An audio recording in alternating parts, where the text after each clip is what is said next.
Hello and welcome to Pendant and Ring. Today we're going to read a book that's in public domain in the United States. It's called Carmilla. This book is a Gothic novella written during the Victorian era, copyrighted in 1872. Let's begin. Prologue. Upon a paper attached to the narrative which follows, Dr. Hesselus has written a rather elaborate note, which he accompanies with a reference to his essay on the strange subject which the manuscript illuminates. This mysterious subject he treats in that essay with his usual learning and acumen, and with remarkable directness and condensation. It will form but one volume of the series of that extraordinary man's collected papers. As I publish the case in this volume simply to interest the laity, I shall forestall the intelligent lady who relates it in nothing, and after due consideration I have determined therefore to abstain from presenting any praises of the learned doctor's reasoning, or to extract from his statements on a subject which he describes as involving not improbably some of the profoundest arcana of our dual existence and its intermediates. I was anxious, on discovering this paper, to reopen the correspondence commenced by Dr. Hesselus so many years before, with a person so clever and careful as his informant seems to have been. Much to my regret, however, I found that she had died in the interval. She probably could have added little to the narrative which she communicates in the following pages, with, so far as I can pronounce, such conscientious particularity. 1. An early fright. In Styria, we thought by no means magnificent people inhabit a castle or schloss. A small income in that part of the world goes a great way. 800 or 900 a year does wonders. Scantily enough, ours would have answered among wealthy people at home. My father is English, and I bear an English name, although I never saw England.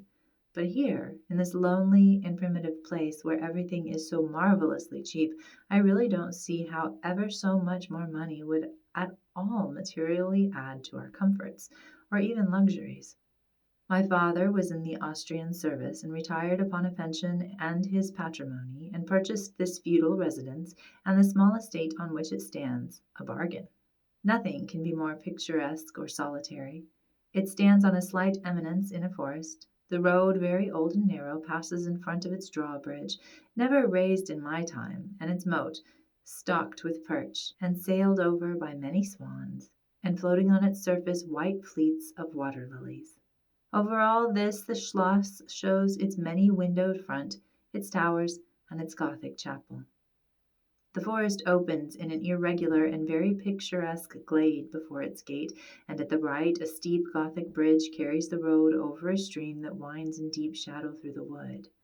I have said that this is a very lonely place. Judge whether I say truth. Looking from the hall door toward the road, the forest in which our castle stands extends 15 miles to the right and 12 to the left. The nearest inhabited village is about 7 of your English miles to the left. The nearest inhabited schloss of any historic associations is that of old General Spielsdorf, nearly 20 miles away to the right. I have said the nearest inhabited village because there is only 3 miles westward, that is to say the direction of the General Spielsdorf Schloss, a ruined village, with its quaint little church now roofless, in the aisles of which are the mouldering tombs of the proud family of Karnstein, now extinct, who once owned the equally desolate chateau which, in the thick of the forest, overlooks the silent ruins of the town. Respecting the cause of the desertion of this striking and melancholy spot, there is a legend which I shall relate to you another time. I must tell you now how very small is the party who constitute the inhabitants of our castle. I don't include servants, or those dependents who occupy rooms in the buildings attached to the Schloss. Listen and wonder. My father, who is the kindest man on earth, but growing old, and I, at the date of my story, only 19, 8 years have passed since then. I and my father constituted the family at the Schloss. My mother, a Styrian lady, died in my infancy, but I had a good-natured governess who had been with me from, I might almost say, my infancy. I cannot remember the time when her fat beignet face was not a familiar picture in my memory. This was Madame Pendant, a native of Berne, whose care and good nature now in part supplied to me the loss of my mother, whom I do not even remember, so early I lost her. She made a third at our dinner party. There was a fourth, Mademoiselle de La Fontaine, a lady such as you term, I believe, a finishing governess. She spoke French and German, Madame Pendant French and broken English, to which my father and I added English, which, partly to prevent its becoming a lost language among us, and partly from patriotic motives, we spoke every day. The consequence was a babel, at which strangers used to laugh, and at which I shall make no attempt to reproduce in this narrative. And there were 2 or 3 young lady friends beside, pretty nearly of my own age, who were occasional visitors, for longer or shorter terms, and these visits I sometimes returned. These were our regular social resources, but of course there were chance visits from neighbors of only 5 or 6 leagues distant. My life was, notwithstanding, rather a solitary one, I can assure you. My gouvernante had just so much control over me as you might conjecture such sage persons would have in the case of a rather spoiled girl, whose only parent allowed her pretty nearly her own way in everything. The first occurrence in my existence which produced a terrible impression upon my mind, which in fact never has been effaced, was one of the very earliest incidents of my life which I can recollect. Some people will think it so trifling that it should not be recorded here. You will see, however, by and by why I mention it. The nursery, as it was called, though I had it all to myself, was a very large room in the upper story of the castle with a steep oak roof. I can't have been more than 6 years old when one night I awoke and, looking round the room from my bed, failed to see the nursery maid. Neither was my nurse there, and I thought myself alone. I was not frightened, for I was one of those happy children who are studiously kept in ignorance of ghost stories, of fairy tales, and of all such lore as makes us cover up our heads when the door cracks suddenly, or the flicker of an expiring candle makes the shadow of a bedpost dance upon the wall. I was vexed and insulted at finding myself, as I conceived, neglected, and I began to whimper, preparatory to a hearty bout of roaring, when, to my surprise, I saw a solemn but very pretty face looking at me from the side of the bed. It was of a young lady who was kneeling, with her hands under the coverlet. I looked at her with a kind of pleased wonder, and ceased whimpering. She caressed me with her hands, and lay down beside me on the bed, and drew me toward her, smiling. I immediately felt delightfully soothed, and fell asleep again. I was wakened by a sensation as if 2 needles ran into my breast very deep at the same moment, and I cried loudly. The lady started back, with her eyes fixed on me, and then slipped down upon the floor, and, as I thought, hid herself under the bed. I was now for the first time frightened, and I yelled with all my might and main. Nurse, nursery maid, housekeeper, all came running in, and hearing my story, they made light of it, soothing me all they could meanwhile. But, child as I was, I could perceive that their faces were pale with an unwonted look of anxiety, and I saw them look under the bed, and about the room, and peep under tables, and pluck open cupboards, and the housekeeper whispered to the nurse, "Lay your hand along that hollow in the bed. Someone did lie there. So sure as you did not, the place is still warm." I remember the nursery maid petting me, and all 3 examining my chest, where I told them I felt the puncture, and pronouncing that there was no sign visible that any such thing had happened to me. The housekeeper and the 2 other servants who were in charge of the nursery remained sitting up all night, and from that time a servant always sat up in the nursery until I was about 14. I was very nervous for a long time after this. A doctor was called in. He was pallid and elderly. How well I remember his long, saturnine face, slightly pitted with smallpox, and his chestnut wig. For a good while, every second day, he came and gave me medicine, which, of course, I hated. The morning after I saw this apparition, I was in a state of terror, and could not bear to be left alone, daylight though it was, for a moment. I remember my father coming up and standing at the bedside and talking cheerfully, and asking the nurse a number of questions, and laughing very heartily at one of the answers, and patting me on the shoulder, and kissing me, and telling me not to be frightened, that it was nothing but a dream, and could not hurt me. But I was not comforted, for I knew the visit of the strange woman was not a dream, and I was awfully frightened. I was a little consoled by the nursery maid's assuring me that it was she who had come in and looked at me, and lain down beside me in the bed, and that I must have been half dreaming not to know her face. But this, though supported by the nurse, did not quite satisfy me. I remembered in the course of the day a vulnerable old man in a black cassock coming into the room with the nurse and the housekeeper, and talking a little to them, and very kindly to me. His face was very sweet and gentle, and he told me they were going to pray, and joined my hands together, and desired me to say softly while they were praying, "Lord, hear all good prayers for us, for Jesus' sake." I think these were the very words, for I often repeated them to myself, and my nurse used for years to make me say them in my prayers. I remembered so well the thoughtful, sweet face of that white-haired old man in his black cassock as he stood in that rude, lofty brown room, with the clumsy furniture of a fashion 300 years old about him, and the scanty light entering its shadow atmosphere through the small lattice. He kneeled, and the 3 women with him, and he prayed aloud with an earnest, quavering voice for what appeared to me a long time. I forget all my life preceding that event, and for some time after it is all obscure also. But the scenes I have just described stand out vivid as the isolated pictures of the phantasmagoria surrounded by darkness. 2. A guest. I am now going to tell you something so strange that it will require all your faith in my veracity to believe my story. It is not only true, nevertheless, but truth of which I have been an eyewitness. It was a sweet summer evening, and my father asked me, as he sometimes did, to take a little ramble with him along that beautiful forest vista which I have mentioned as lying in front of the Schloss. General Spielsdorf cannot come to us as soon as I had hoped, said my father, as we pursued our walk. He was to have paid us a visit of some weeks, and we had expected his arrival next day. He was to have brought with him a young lady, his niece and ward, Mademoiselle Rheinfeldt, whom I had never seen, but whom I had heard described as a very charming girl, and in whose society I had promised myself many happy days. I was more disappointed than a young lady living in a town or a bustling neighborhood can possibly imagine. The visit and the new acquaintance it promised had furnished my daydream for many weeks. "And how soon does he come?" I asked.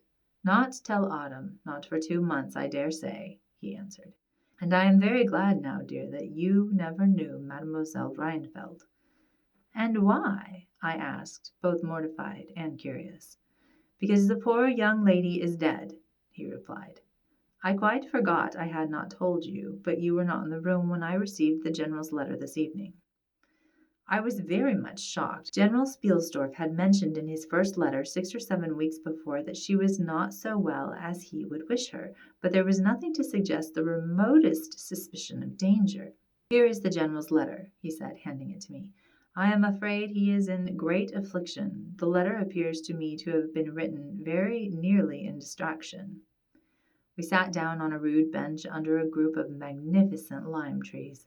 The sun was setting with all its melancholy splendor behind the Sylvan horizon, and the stream that flows beside our home and passes under the steep old bridge I have mentioned wound through many a group of noble trees, almost at our feet, reflecting in its current the fading crimson of the sky. General Spielsdorf's letter was so extraordinary, so vehement, and in some places so self-contradictory that I read it twice over, the second time aloud to my father, and was still unable to account for it except by supposing that grief had unsettled his mind. It said, "I have lost my darling daughter, for as such I loved her. During the last days of dear Bertha's illness I was not able to write to you. Before then I had no idea of her danger. I have lost her, and now learn all too late. She died in the peace of innocence and in the glorious hope of a blessed futurity. The fiend who betrayed our infatuated hospitality has done it all. I thought I was receiving into my house innocence, gaiety, a charming companion for my lost Bertha. Heavens, what a fool have I been! I thank God my child died without a suspicion of the cause of her sufferings. She is gone without so much as conjecturing the nature of her illness and the accursed person of the agent of all this misery. I devote my remaining days to tracking and extinguishing a monster.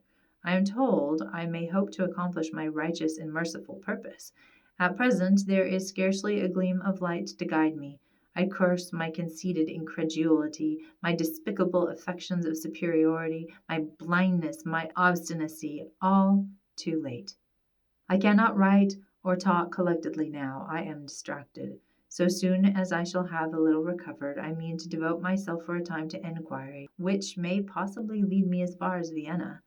Sometime in autumn, 2 months hence, or earlier if I live, I will see you, that is, if you permit me.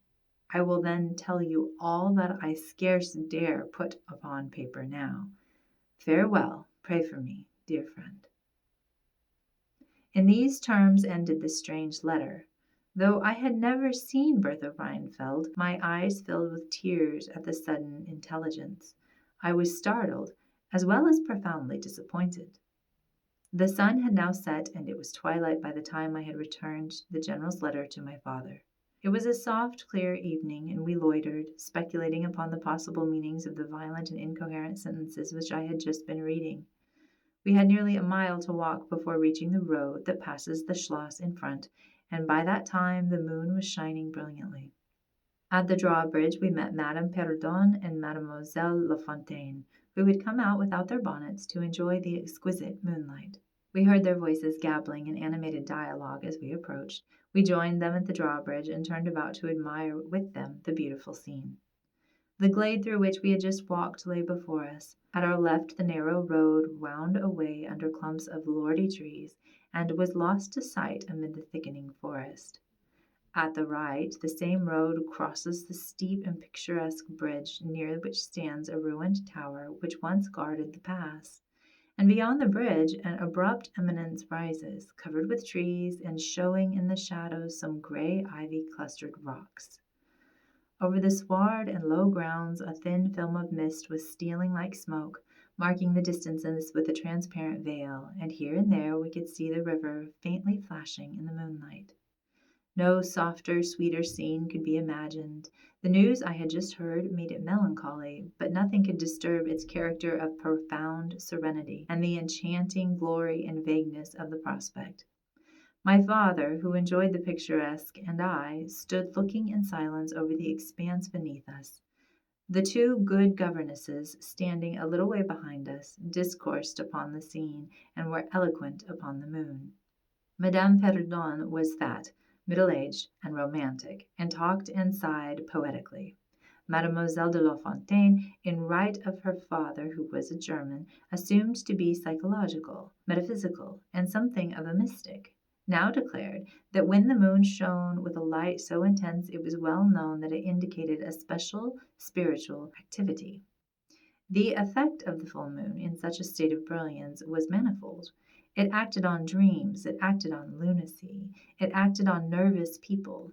It had marvelous physical influences connected with life. Mademoiselle related that her cousin, who was mate of a merchant ship, having taken a nap on deck on such a night, lying on his back with his face full in the light on the moon, had wakened, after a dream of an old woman clawing him by the cheek, with his features horribly drawn to one side, and his countenance had never quite recovered its equilibrium. "The moon this night," she said, "is full of idyllic and magnetic influence. And see, when you look beyond you at the front of the Schloss, how all its windows flash and twinkle with that silvery splendor, as if unseen hands had lighted upon the rooms to receive fairy guests." There are indolent styles of the spirits in which, indisposed to talk ourselves, the talk of others is pleasant to our listless ears, and I gazed on, pleased with the tinkle of the ladies' conversation. "I have got into one of my moping moods tonight," said my father after a silence, and quoting Shakespeare, whom, by way of keeping up our English, he used to read aloud, he said, "In truth I know not why I am so sad. It wearies me, you say it wearies you, but how I got it, came by it. I forgot the rest, but I feel as if some great misfortune were hanging over us. I suppose the poor General's afflicted letter has had something to do with it." At this moment the unwonted sound of carriage wheels and many hoofs upon the road arrested our attention. They seemed to be approaching from the high ground overlooking the bridge, and very soon the equipage emerged from that point. 2 horsemen first crossed the bridge, then came a carriage drawn by 4 horses, and 2 men rode behind. It seems to be the traveling carriage of a person of rank, and we were all immediately absorbed in watching that very unusual spectacle.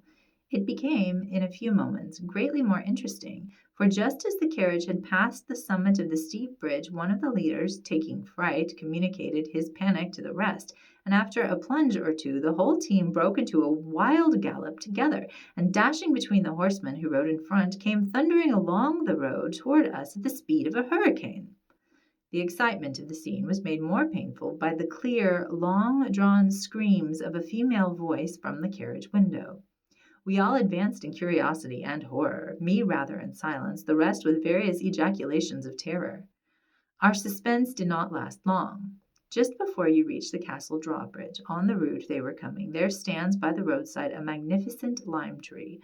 On the other stands an ancient stone cross, at the sight of which the horses, now going at a pace that was perfectly frightful, swerved so as to bring the wheel over the projecting roots of the tree.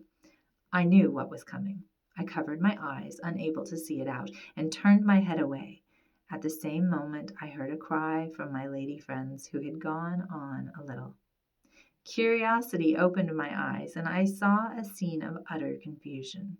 Two of the horses were on the ground. The carriage lay upon its side with two wheels in the air. The men were busy removing the traces, and a lady with a commanding air and figure had got out, and stood with clasped hands, raising the handkerchief that was in them every now and then to her eyes. Through the carriage door was now lifted a young lady who appeared to be lifeless. My dear old father was already beside the elder lady, with his hat in his hand, evidently tendering his aid and the resources of his Schloss. The lady did not appear to hear him, or to have eyes for anything but the slender girl who was being placed against the slope of the bank. I approached. The young lady was apparently stunned, but she was certainly not dead. My father, who piqued himself on being something of a physician, had just had his fingers on her wrist, and assured the lady, who declared herself her mother, that her pulse, though faint and irregular, was undoubtedly still distinguishable. The lady clasped her hands and looked upward, as if in a momentary transport of gratitude, but immediately she broke out again in that theatrical way which is, I believe, natural to some people. She was what is called a fine-looking woman for her time of life, and must have been handsome. She was tall but not thin, and dressed in black velvet, and looked rather pale, but with a proud and commanding countenance, though now agitated strangely. "Who was ever being so born to calamity?" I heard her say, with clasped hands, as I came up. "Here am I, on a journey of life and death, in prosecuting which to lose an hour is possibly to lose all. My child will not have recovered sufficiently to resume her route for who can say how long? I must leave her there, and shall not see my darling, or even hear of her till my return 3 months hence." I plucked my father by the coat, and whispered earnestly in his ear, "Oh, papa, pray ask her to let her stay with us. It would be so delightful. Do, pray." "If madam will entrust her child to the care of my daughter and her good gouvernante, Madame Pendant, and permit her to remain as our guest, under my charge, until her return, it will confer a distinction and an obligation upon us, and we shall treat her with all the care and devotion which so sacred a trust deserves." "I cannot do that, sir. It would be to task your kindness and chivalry too cruelly," said the lady distractedly. "It would, on the contrary, be to confer on us a very great kindness at the moment when we most need it. My daughter has just been disappointed by a cruel misfortune, in a visit from which she had long anticipated a great deal of happiness. If you confide this young lady to our care, it will be her best consolation. The nearest village on your route is distant, and affords no such inn as you could think of placing your daughter at. You cannot allow her to continue her journey for any considerable distance without danger. If, as you say, you cannot suspend your journey, you must part with her tonight, and nowhere could you do so with more honest assurance of care and tenderness than here." There was something in this lady's air and appearance so distinguished and even imposing, and in her manner so engaging, as to impress one, quite apart from the dignity of her equipage, with a conviction that she was a person of consequence. By this time the carriage was replaced in its upright position, and the horses quite tractable in the traces again. The lady threw on her daughter a glance which I fancied was not quite so affectionate as one might have anticipated from the beginning of the scene. Then she beckoned slightly to my father, and withdrew 2 or 3 steps with him out of hearing, and talked to him with a fixed and stern countenance, not at all like that with which she had hitherto spoken. I was filled with wonder that my father did not seem to perceive the change, and also unspeakably curious to learn what it could be that she was speaking, almost in his ear, with so much earnestness and rapidity.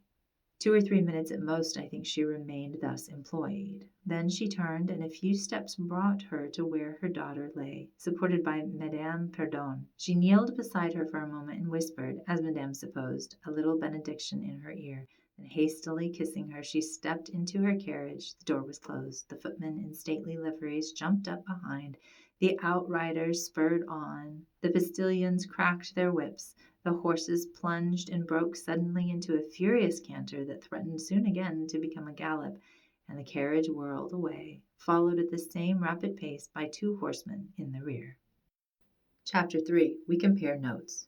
We followed the cortege with our eyes until it was swiftly lost to sight in the misty wood, and the very sound of the hoofs and the wheels died away in the silent night air.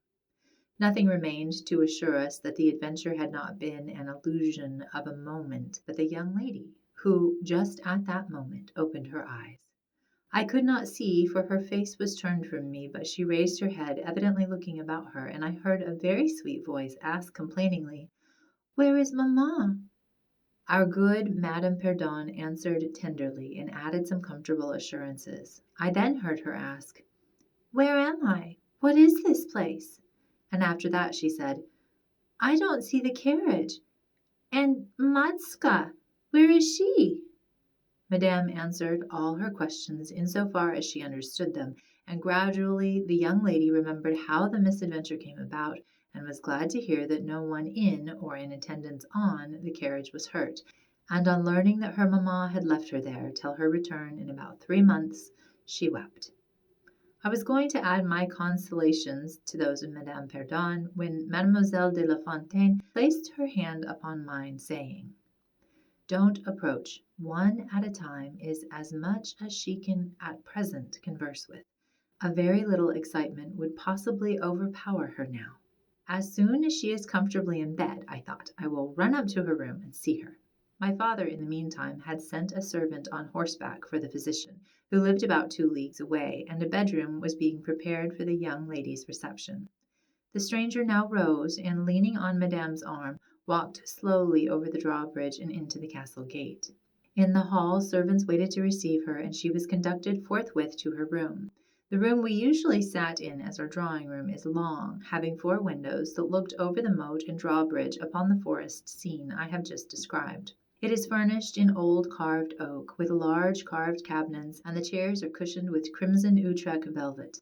The walls are covered with tapestry and surrounded with great gold frames, the figures being as large as life, in ancient and very curious costume, and the subjects represented are hunting, hawking, and generally festive. It is not too stately to be extremely comfortable, and here we have had our tea, for with his usual patriotic leanings he insisted that the national beverage should make its appearance regularly with our coffee and chocolate. We sat here this night, and, with candles lighted, were talking over the adventure of the evening. Madame Pendant and Mademoiselle de La Fontaine were both of our party. The young stranger had hardly lain down in her bed when she sank into a deep sleep, and those ladies had left her in the care of a servant. "How do you like our guest?" I asked as soon as Madame entered. "Tell me about her." "I like her extremely," answered Madame. "She is, I almost think, the prettiest creature I ever saw, about your age, and so gentle and nice." "She is absolutely beautiful," threw in Mademoiselle, who had peeped for a moment into the stranger's room. "And such a sweet voice," said Madame Pendant. "Do you remark a woman in the carriage after it was set up again who did not get out?" inquired Mademoiselle, "but only looked from the window?" "No, we had not seen her." Then she described a hideous black woman, with a sort of colored turban on her head, and who was gazing all the time from the carriage window, nodding and grinning derisively toward the ladies, with gleaming eyes and large white eyeballs, and her teeth set as if in fury. "Do you remark what an ill-looking pack of men the servants were?" asked Madame. Yes, said my father, who had just come in. Ugly, hang-dog-looking fellows as ever I beheld in my life. I hope they mayn't rob the poor lady in the forest. They are clever rogues, however. They got everything to rights in a minute. I dare say they are worn out with too long travelling, said Madame. Besides looking wicked, their faces were so strangely lean and dark and sullen.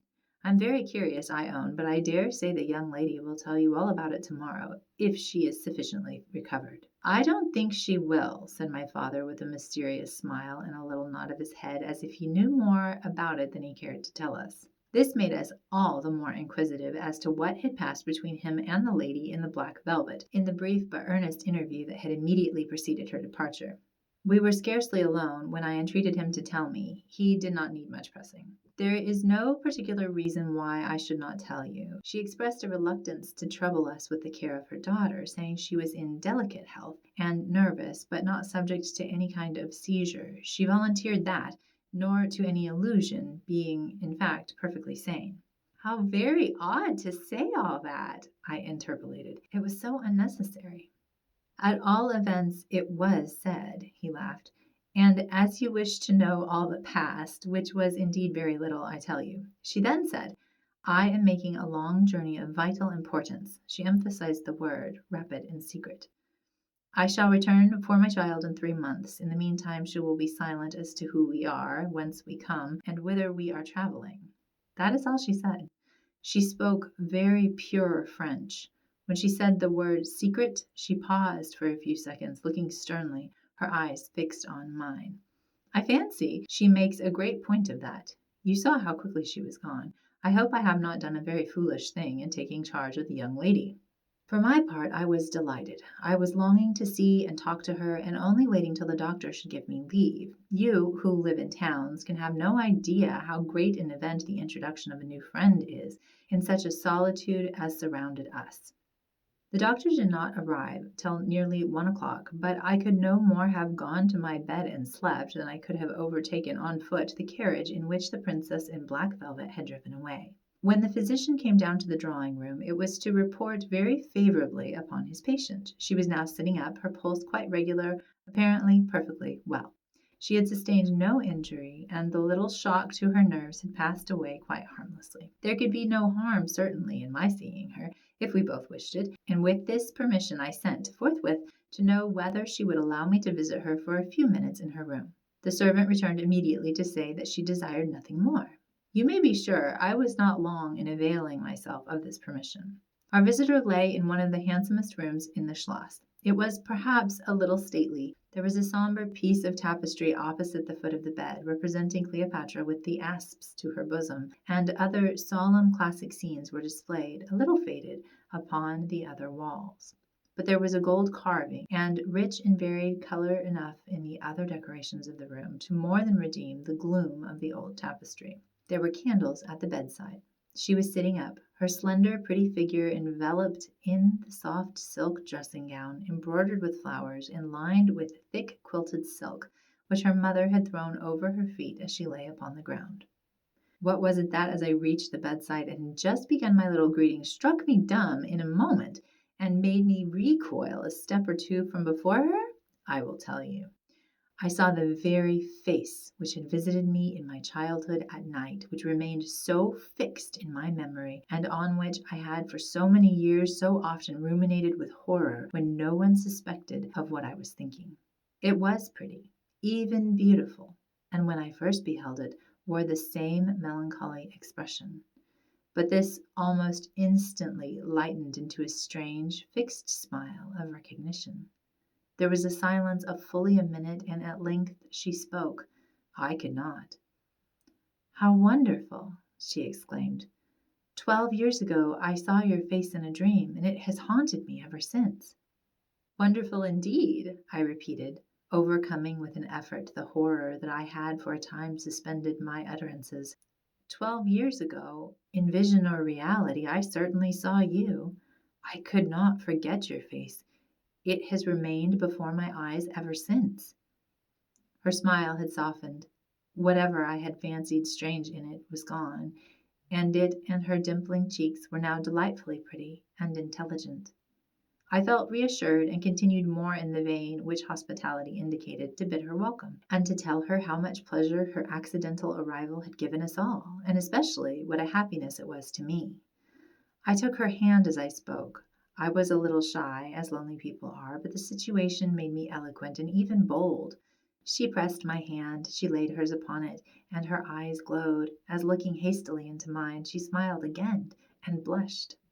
She answered my welcome very prettily. I sat down beside her, still wondering, and she said, "I must tell you my vision about you. It is so very strange that you and I should have had each of the other so vivid a dream, that each should have seen I you and you me, looking as we do now, when of course we were both mere children. I was a child, about 6 years old, and I awoke from a confused and troubled dream and found myself in a room, unlike my nursery, wainscoted clumsily in some dark wood, and with cupboards and bedsteads and chairs and benches placed about it. The beds were, I thought, all empty, and the room itself without any one but myself in it. And after looking about me for some time and admiring especially an iron candlestick with two branches, which I should certainly know again, crept under one of the beds to reach the window. But as I got from under the bed, I heard someone crying, and looking up while I was still upon my knees, I saw you, most assuredly you, as I see you now, a beautiful young lady with golden hair and large blue eyes and lips, your lips, you as you are here. Your looks won me. I climbed on the bed and put my arms about you, and I think we both fell asleep. I was aroused by a scream. You were sitting up screaming. I was frightened and slipped down upon the ground, and it seemed to me lost consciousness for a moment. And when I came to myself, I was again in my nursery at home. Your face I have never forgotten since. I could not be misled by some mere resemblance. You are the lady whom I saw then. It was now my turn to relate my corresponding vision, which I did, to the undisguised wonder of my new acquaintance. "I don't know which should be most afraid of the other," she said, again smiling. "If you were less pretty, I think I should be very much afraid of you, but being as you are, and you and I both so young, I feel only that I have made your acquaintance 12 years ago, and have already a right to your intimacy. At all events, it does seem as if we were destined, from our earliest childhood, to be friends. I wonder whether you feel as strangely drawn toward me as I do to you. I have never had a friend. Shall I find one now?" She sighed, and her fine dark eyes gazed passionately on me. Now, the truth is, I felt rather unaccountably toward the beautiful stranger. I did feel, as she said, drawn towards her, but there was also something of repulsion. In this ambiguous feeling, however, the sense of attraction immensely prevailed. She interested and won me. She was so beautiful and so indescribably engaging.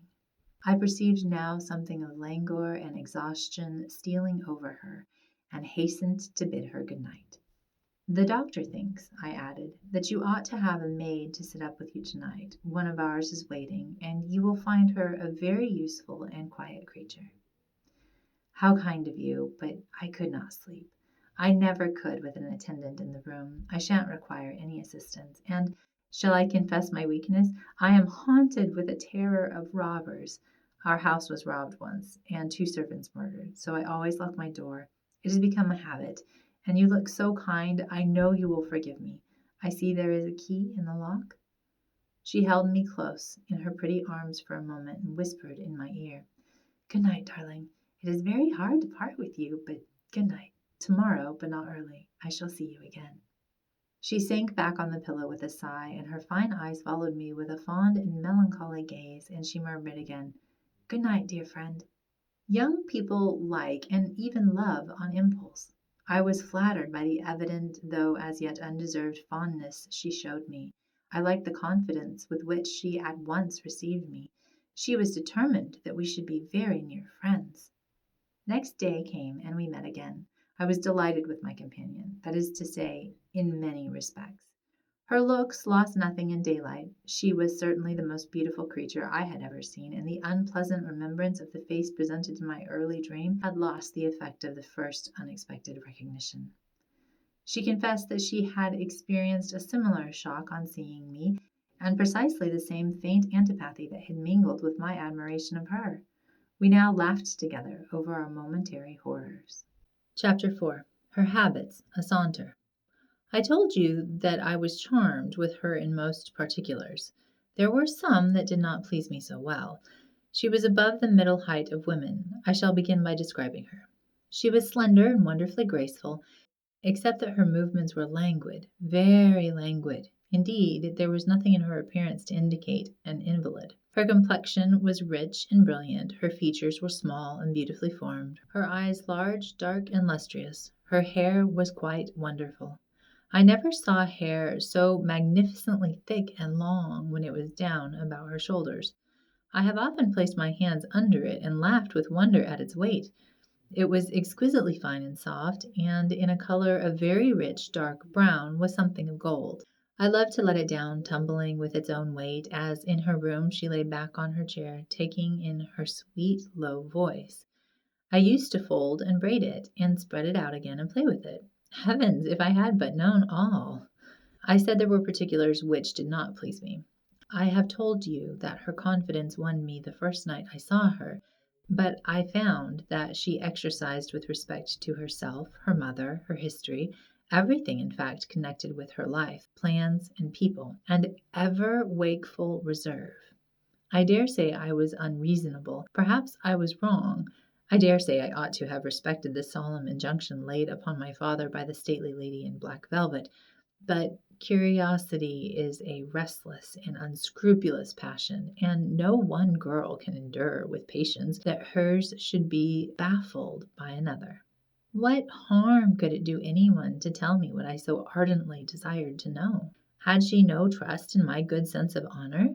Why would she not believe me when I assured her so solemnly that I would not divulge one syllable of what she told me to any mortal breathing?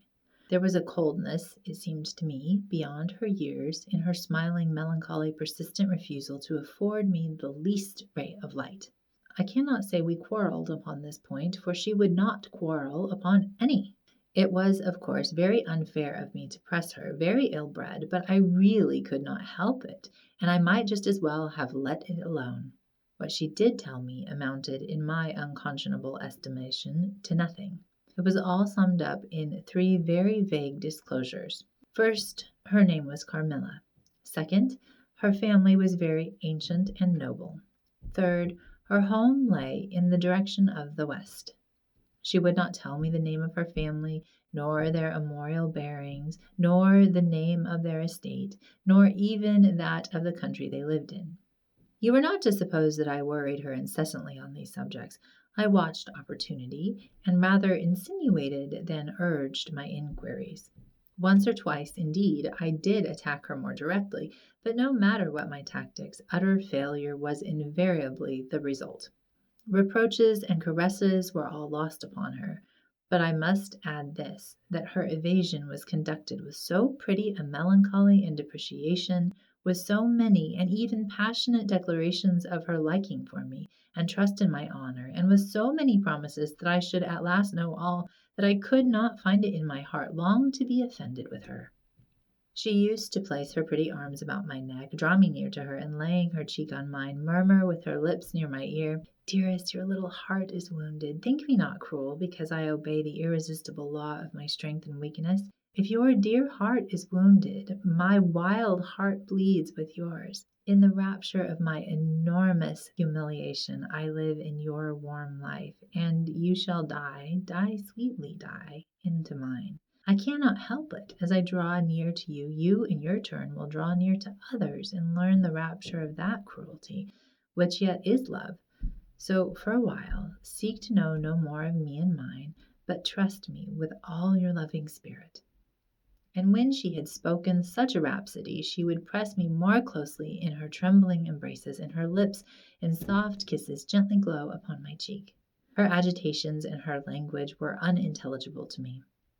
From these foolish embraces, which were not of very frequent occurrence, I must allow I used to wish to extricate myself, but my energy seemed to fail me. Her murmured words sounded like a lullaby in my ear, and soothed my resistance into a trance, from which I only seemed to recover myself when she withdrew her arms. In these mysterious moods I did not like her. I experienced a strange, tumultuous excitement that was pleasurable, ever and anon, mingled with a vague sense of fear and disgust. I had no distinct thoughts about her while such scenes lasted, but I was conscious of a love growing into adoration, and also of abhorrence. This, I know, is paradox, but I can make no other attempt to explain the feeling.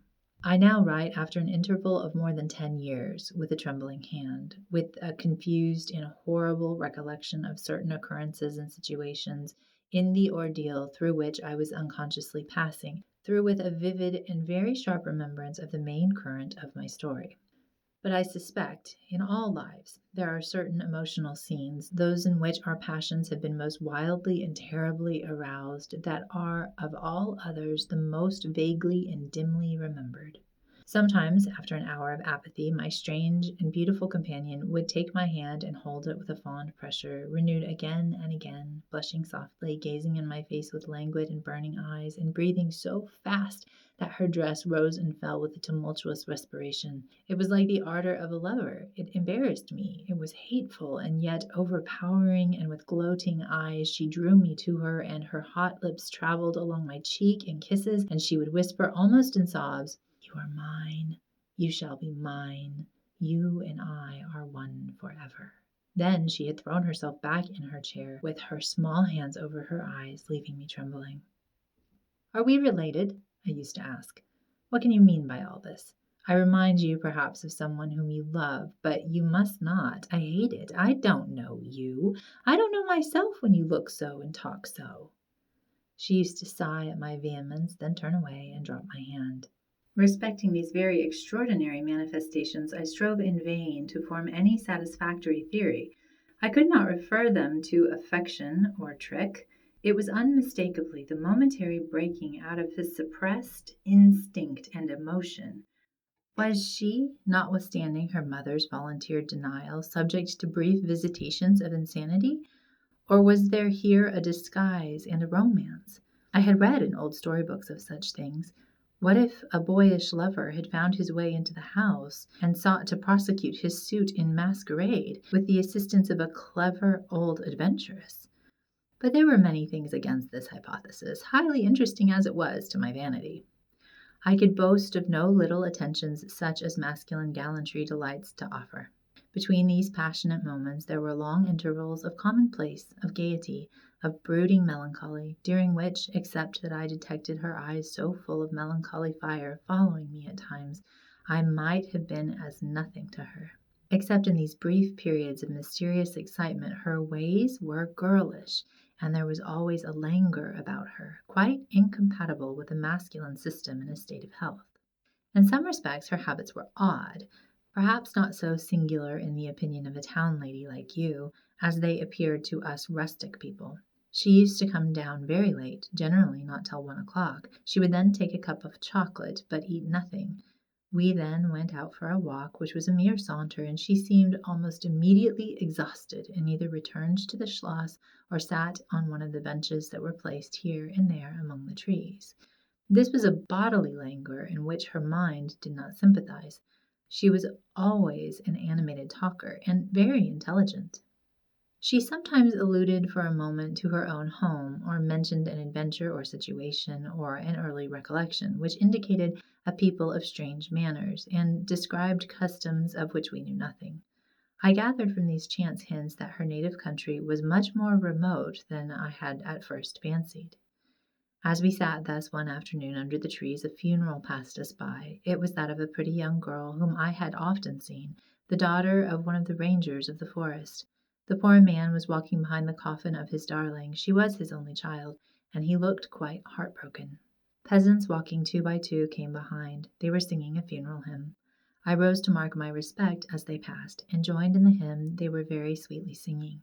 My companion shook me a little roughly, and I turned surprised. She said brusquely, "Don't you perceive how discordant that is?" I think it very sweet, on the contrary, I answered, vexed at the interruption and very uncomfortable lest the people who composed the little procession should observe and resent what was passing. I resumed, therefore, instantly, and was again interrupted.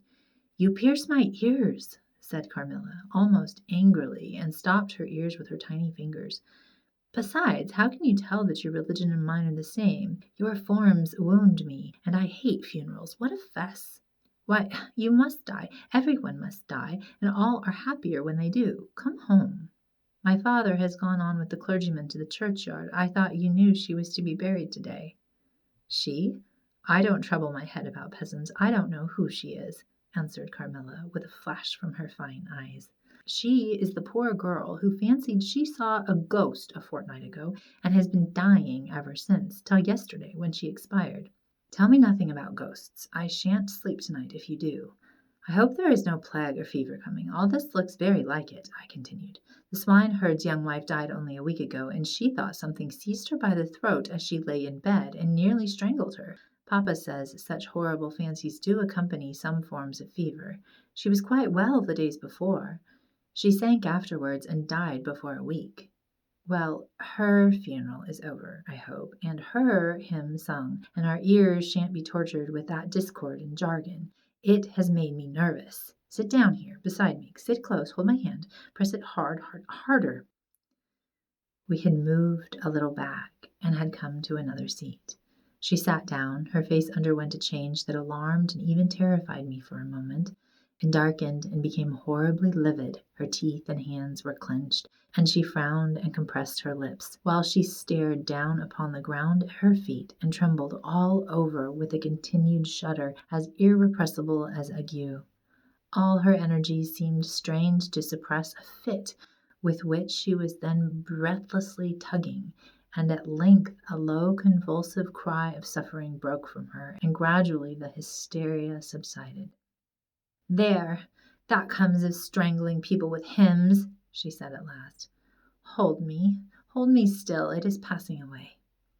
And so gradually it did, and perhaps to dissipate the sombre impression which the spectacle had left upon me, she became unusually animated and chatty, and so we got home. This was the first time I had seen her exhibit any definable symptoms of that delicacy of health with which her mother had spoken of. It was the first time also I had seen her exhibit anything like temper. Both passed away like a summer cloud, and never but once afterwards did I witness on her part a momentary sign of anger. I will tell you how it happened. She and I were looking out of one of the long drawing-room windows when there entered the courtyard, over the drawbridge, a figure of a wanderer whom I knew very well. He used to visit the Schloss generally twice a year. He was the figure of a hunchback, with the sharp, lean features that generally accompany deformity. He wore a pointed black beard, and he was smiling from ear to ear, showing his white fangs. He was dressed in buff, black, and scarlet, and crossed with more straps and belts than I could count, from which hung all manner of things. Behind he carried a magic lantern and two boxes, which I well knew, in one of which was a salamander, and in the other a mandrake. These monsters used to make my father laugh. They were compounded of parts of monkeys, parrots, squirrels, fish, and hedgehogs, dried and stitched together with great neatness and startling effect. He had a fiddle, a box of conjuring apparatus, a pair of foils and masks attached to his belt, several other mysterious cases dangling about him, and a black staff with copper ferrules in his hand. His companion was a rough, spare dog that followed him at his heels, but stopped short suspiciously at the drawbridge, and in a little while began to howl dismally. In the meantime, the mountebank, standing in the midst of the courtyard, raised his grotesque hat and made us a very ceremonious bow, paying his compliments very volubly in execrable French, and German not much better. Then, disengaging his fiddle, he began to scrape a lively air, to which he sang with merry discord, dancing with ludicrous airs and activity that made me laugh, in spite of the dog's howling. Then he advanced to the window with many smiles and salutations, and his hat in his left hand, his fiddle under his arm, and with a fluency that never took breath, he gabbled a long advertisement of all his accomplishments, and the resources of the various arts which he placed at our service, and the curiosities and entertainments which it was in his power, at our bidding, to display. Will your ladyships be pleased to buy an ambulance against the oppire, which is going like the wolf, I hear, through these woods, he said, dropping his hat on the pavement. They are dying of it right and left, and here is a charm that never fails, only pinned on the pillow, and you may laugh in his face. These charms consisted of oblong slips of vellum, with cabalistic ciphers and diagrams upon them. Carmilla instantly purchased one, and so did I. He was looking up, and we were smiling down upon him, amused at least, I can answer for myself. His piercing black eye, as he looked up in our faces, seemed to detect something that fixed for a moment his curiosity. In an instant he unrolled a leather case full of all manner of odd little steel instruments. See here, my lady, he said, displaying it and addressing me. I profess, among other things less useful, the art of dentistry. Plague take the dog, he interpolated. Silence, beast! He howls so that your ladyships can scarcely hear a word. Your noble friend, the young lady at your right, has the sharpest tooth, long, thin, pointed, like an awl, like a needle. Ha ha! With my sharp and long sight, as I look up, I have seen it distinctly now, if it happens to hurt the young lady, and I think it must. Here am I. Here are my file, my punch, my nippers. I would make it round and blunt, if her ladyship pleases. No longer the tooth of a fish, but of a beautiful young lady as she is.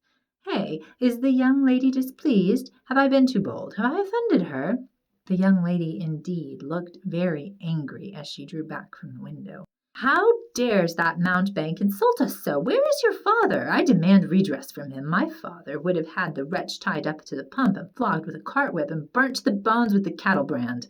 She retired from the window a step or two and sat down, and had hardly lost sight of the offender when her wrath subsided as suddenly as it had risen, and she gradually recovered her usual tone and seemed to forget the little hunchback and his follies. My father was out of spirits that evening. On coming in, he told us that there had been another case very similar to the two fatal ones which had lately occurred.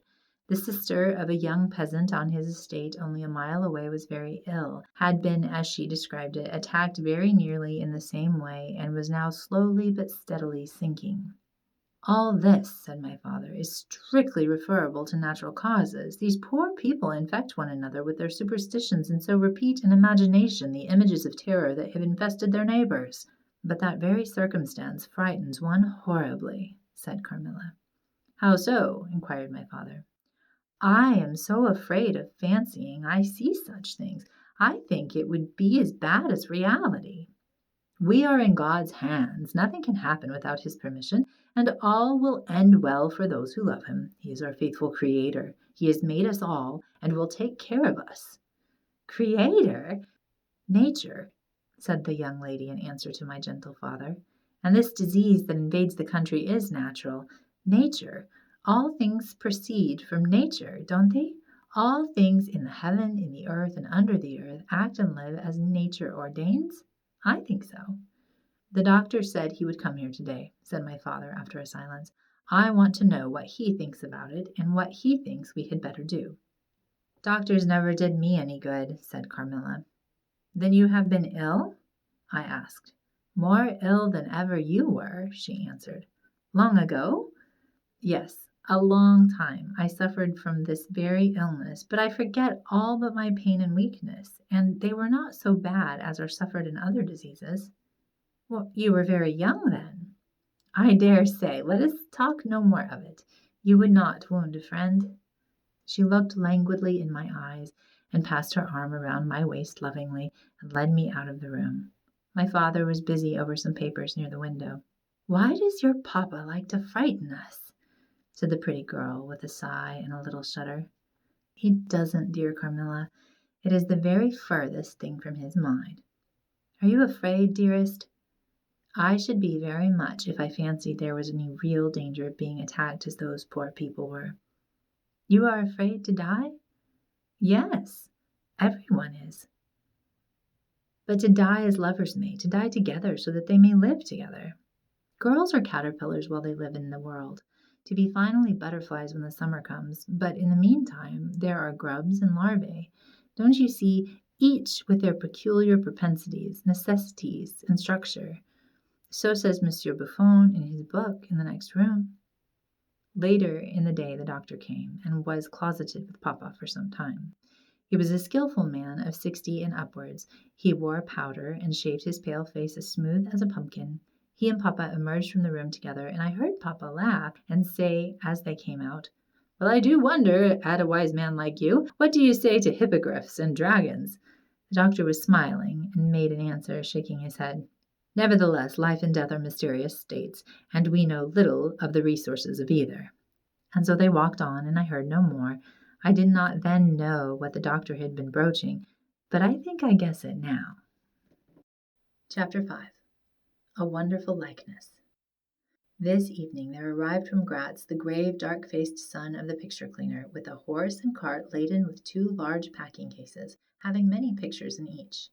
It was a journey of 10 leagues, and whenever a messenger arrived at the Schloss from our little capital of Gratz, we used to crowd about him in the hall to hear the news. This arrival created in our secluded quarters quite a sensation. The cases remained in the hall, and the messenger was taken charge of by the servants till he had eaten his supper. Then, with assistants and armed with hammer, ripping chisel, and turn screws, he met us in the hall, where we had assembled to witness the unpacking of the cases. Carmilla sat looking listlessly on, while one after the other the old pictures, nearly all portraits, which had undergone the process of renovation, were brought to light. My mother was of an old Hungarian family, and most of these pictures, which were about to be restored to their places, had come to us through her. My father had a list in his hand from which he read, as the artist rummaged out the corresponding numbers. I don't know that the pictures were very good, but they were undoubtedly very old, and some of them very curious also. They had for the most part the merit of being now seen by me, I may say, for the first time, for the smoke and dust of time had all but obliterated them. "There is a picture that I have not seen yet," said my father. "In one corner at the top of it is the name, as well as I could read, Marcia Kamstein, and the date 1698, and I am curious to see how it has turned out." I remembered it. It was a small picture, about 1.5 feet high and nearly square, without a frame, but it was so blackened by age that I could not make it out. The artist now produced it with evident pride. It was quite beautiful. It was startling. It seemed to live. It was the effigy of Carmilla. "Carmilla, dear, here is an absolute miracle. Here you are, living, smiling, ready to speak in this picture. Isn't it beautiful, Papa? And see, even the little mole on her throat." My father laughed and said, "Certainly it is a wonderful likeness," but he looked away, and to my surprise seemed but little struck by it, and went on talking to the picture cleaner, who was also something of an artist, and discoursed with intelligence about the portraits or other works which his art had just brought into light and color, while I was more and more lost in wonder the more I looked at the picture. "Will you let me hang this picture in my room, Papa?" I asked. "Certainly, dear," he said, smiling. "I'm very glad you think it is so like. It must be prettier even than I thought it, if it is." The young lady did not acknowledge this pretty speech, did not seem to hear it. She was leaning back in her seat, her fine eyes under the long lashes gazing on me in contemplation, and she smiled in a kind of rapture. "And now you can read quite plainly the name that is written in the corner. It is not Marcia. It looks as if it was done in gold. The name is Mircalla, Countess Karnstein, and this is a little coronet over and underneath A.D. 1698. I am descendant from the Karnsteins, that is, Mamma was." "Ah," said the lady languidly, "so am I. I think a very long descent, very ancient. Are there any Karnsteins living now?" "None who bear this name, I believe. The family were ruined, I believe, in some civil wars long ago, but the ruins of the castle are only about 3 miles away." "How interesting," she said languidly. "But see what beautiful moonlight." She glanced through the hall door, which stood a little open. "Suppose you take a little ramble round the court, and look down at the road and river." "It is so like the night you came to us," I said. She sighed, smiling. She rose, and each with her arm about the other's waist, we walked out upon the pavement. In silence, slowly, we walked down to the drawbridge where the beautiful landscape opened before us. "And so you were thinking of the night I came here?" she almost whispered. "Are you glad I came?" "Delighted, dear Carmilla," I answered.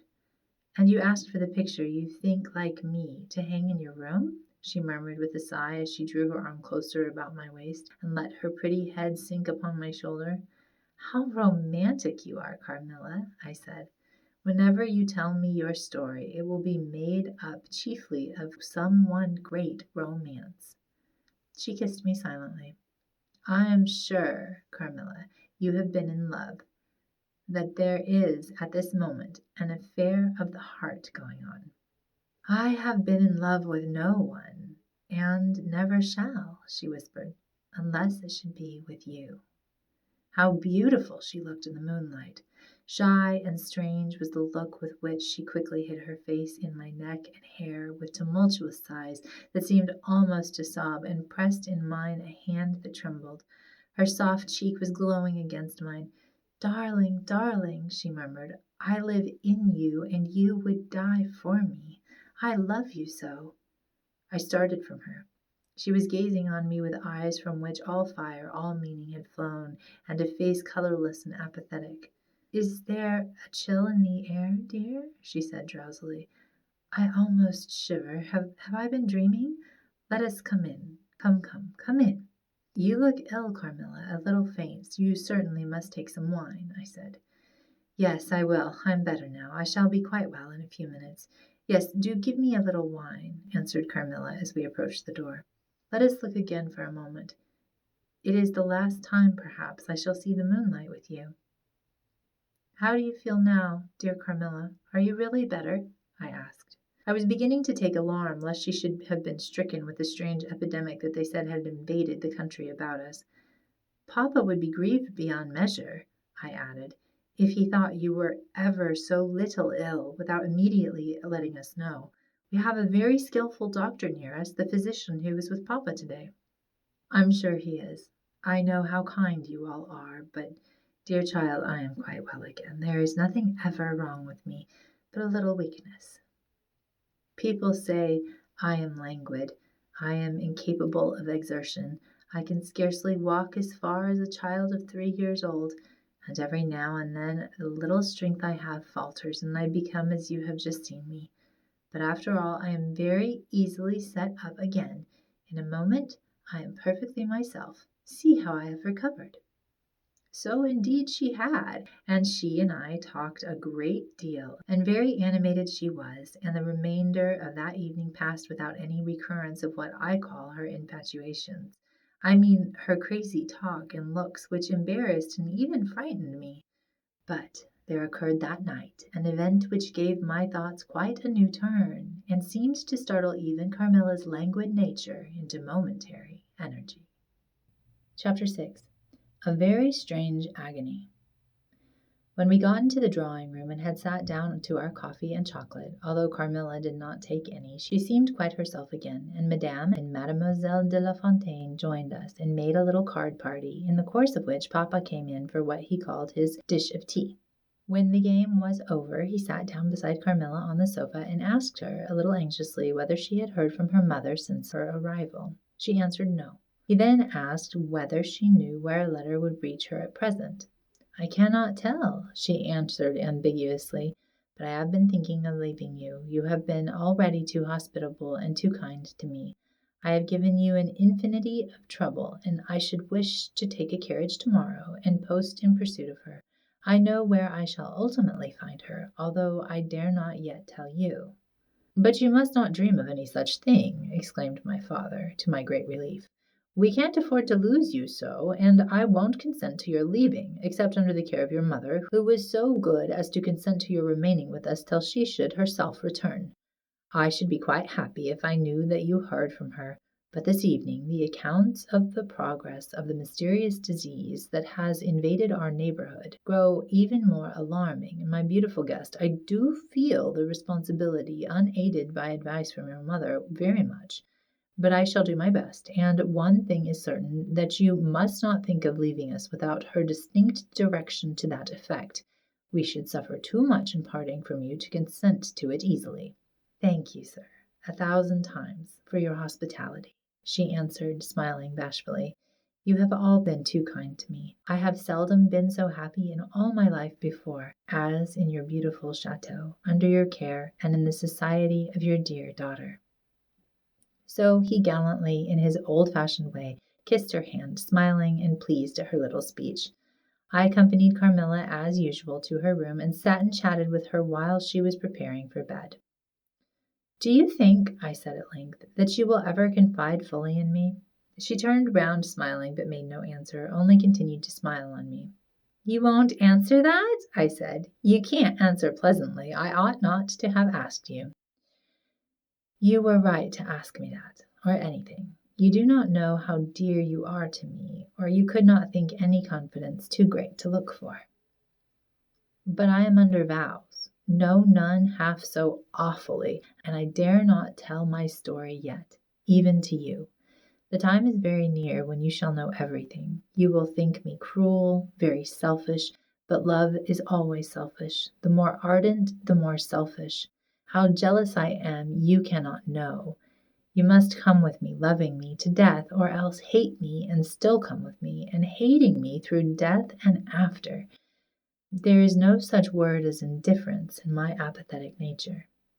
"Now, Carmilla, you are going to talk your wild nonsense again," I said hastily.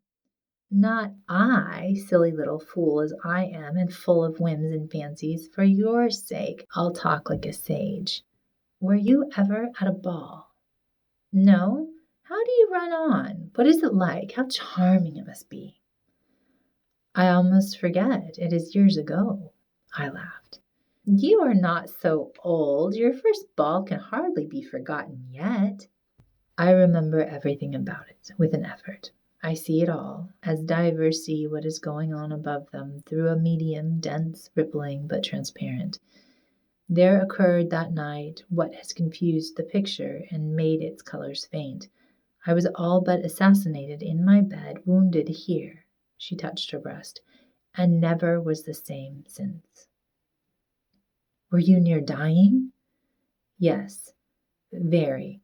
A cruel love, strange love, that would have taken my life.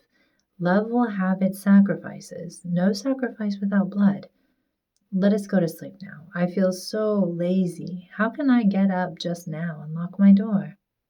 She was lying with her tiny hands buried in her rich wavy hair under her cheek, and her little head upon the pillow, and her glittering eyes followed me whenever I moved, a kind of shy smile that I could not decipher.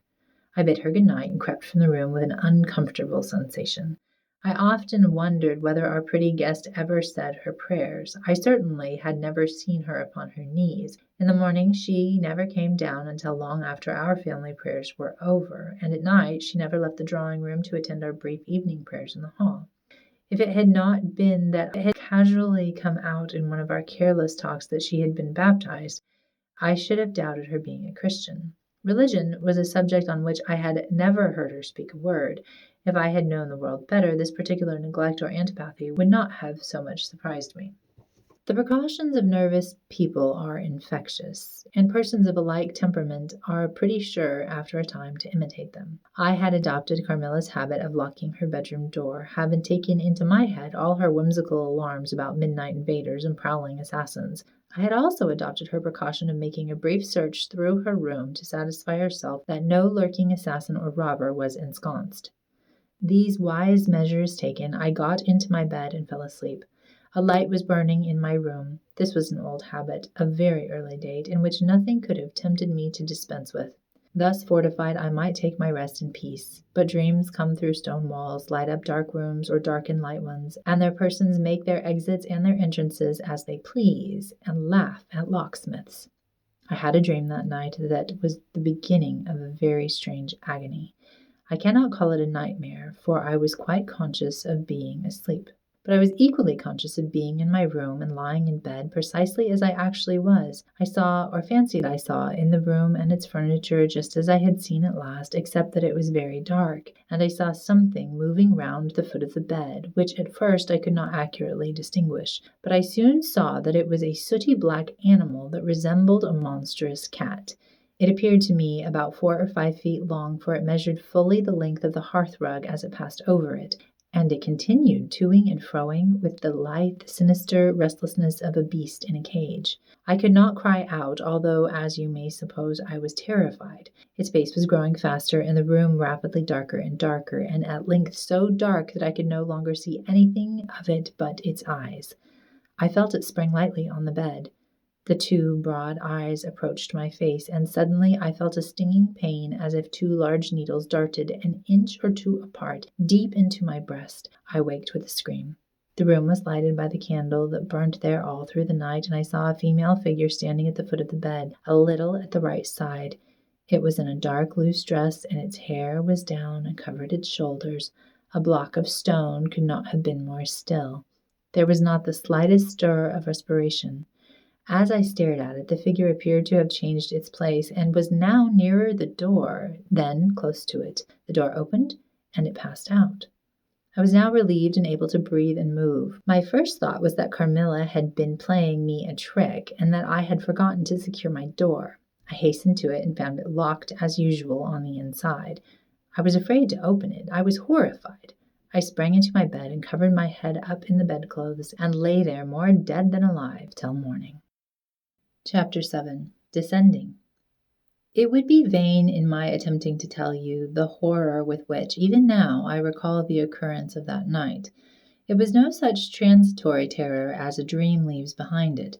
It seemed to deepen by time, and communicated itself to the room and the very furniture that had encompassed the apparition.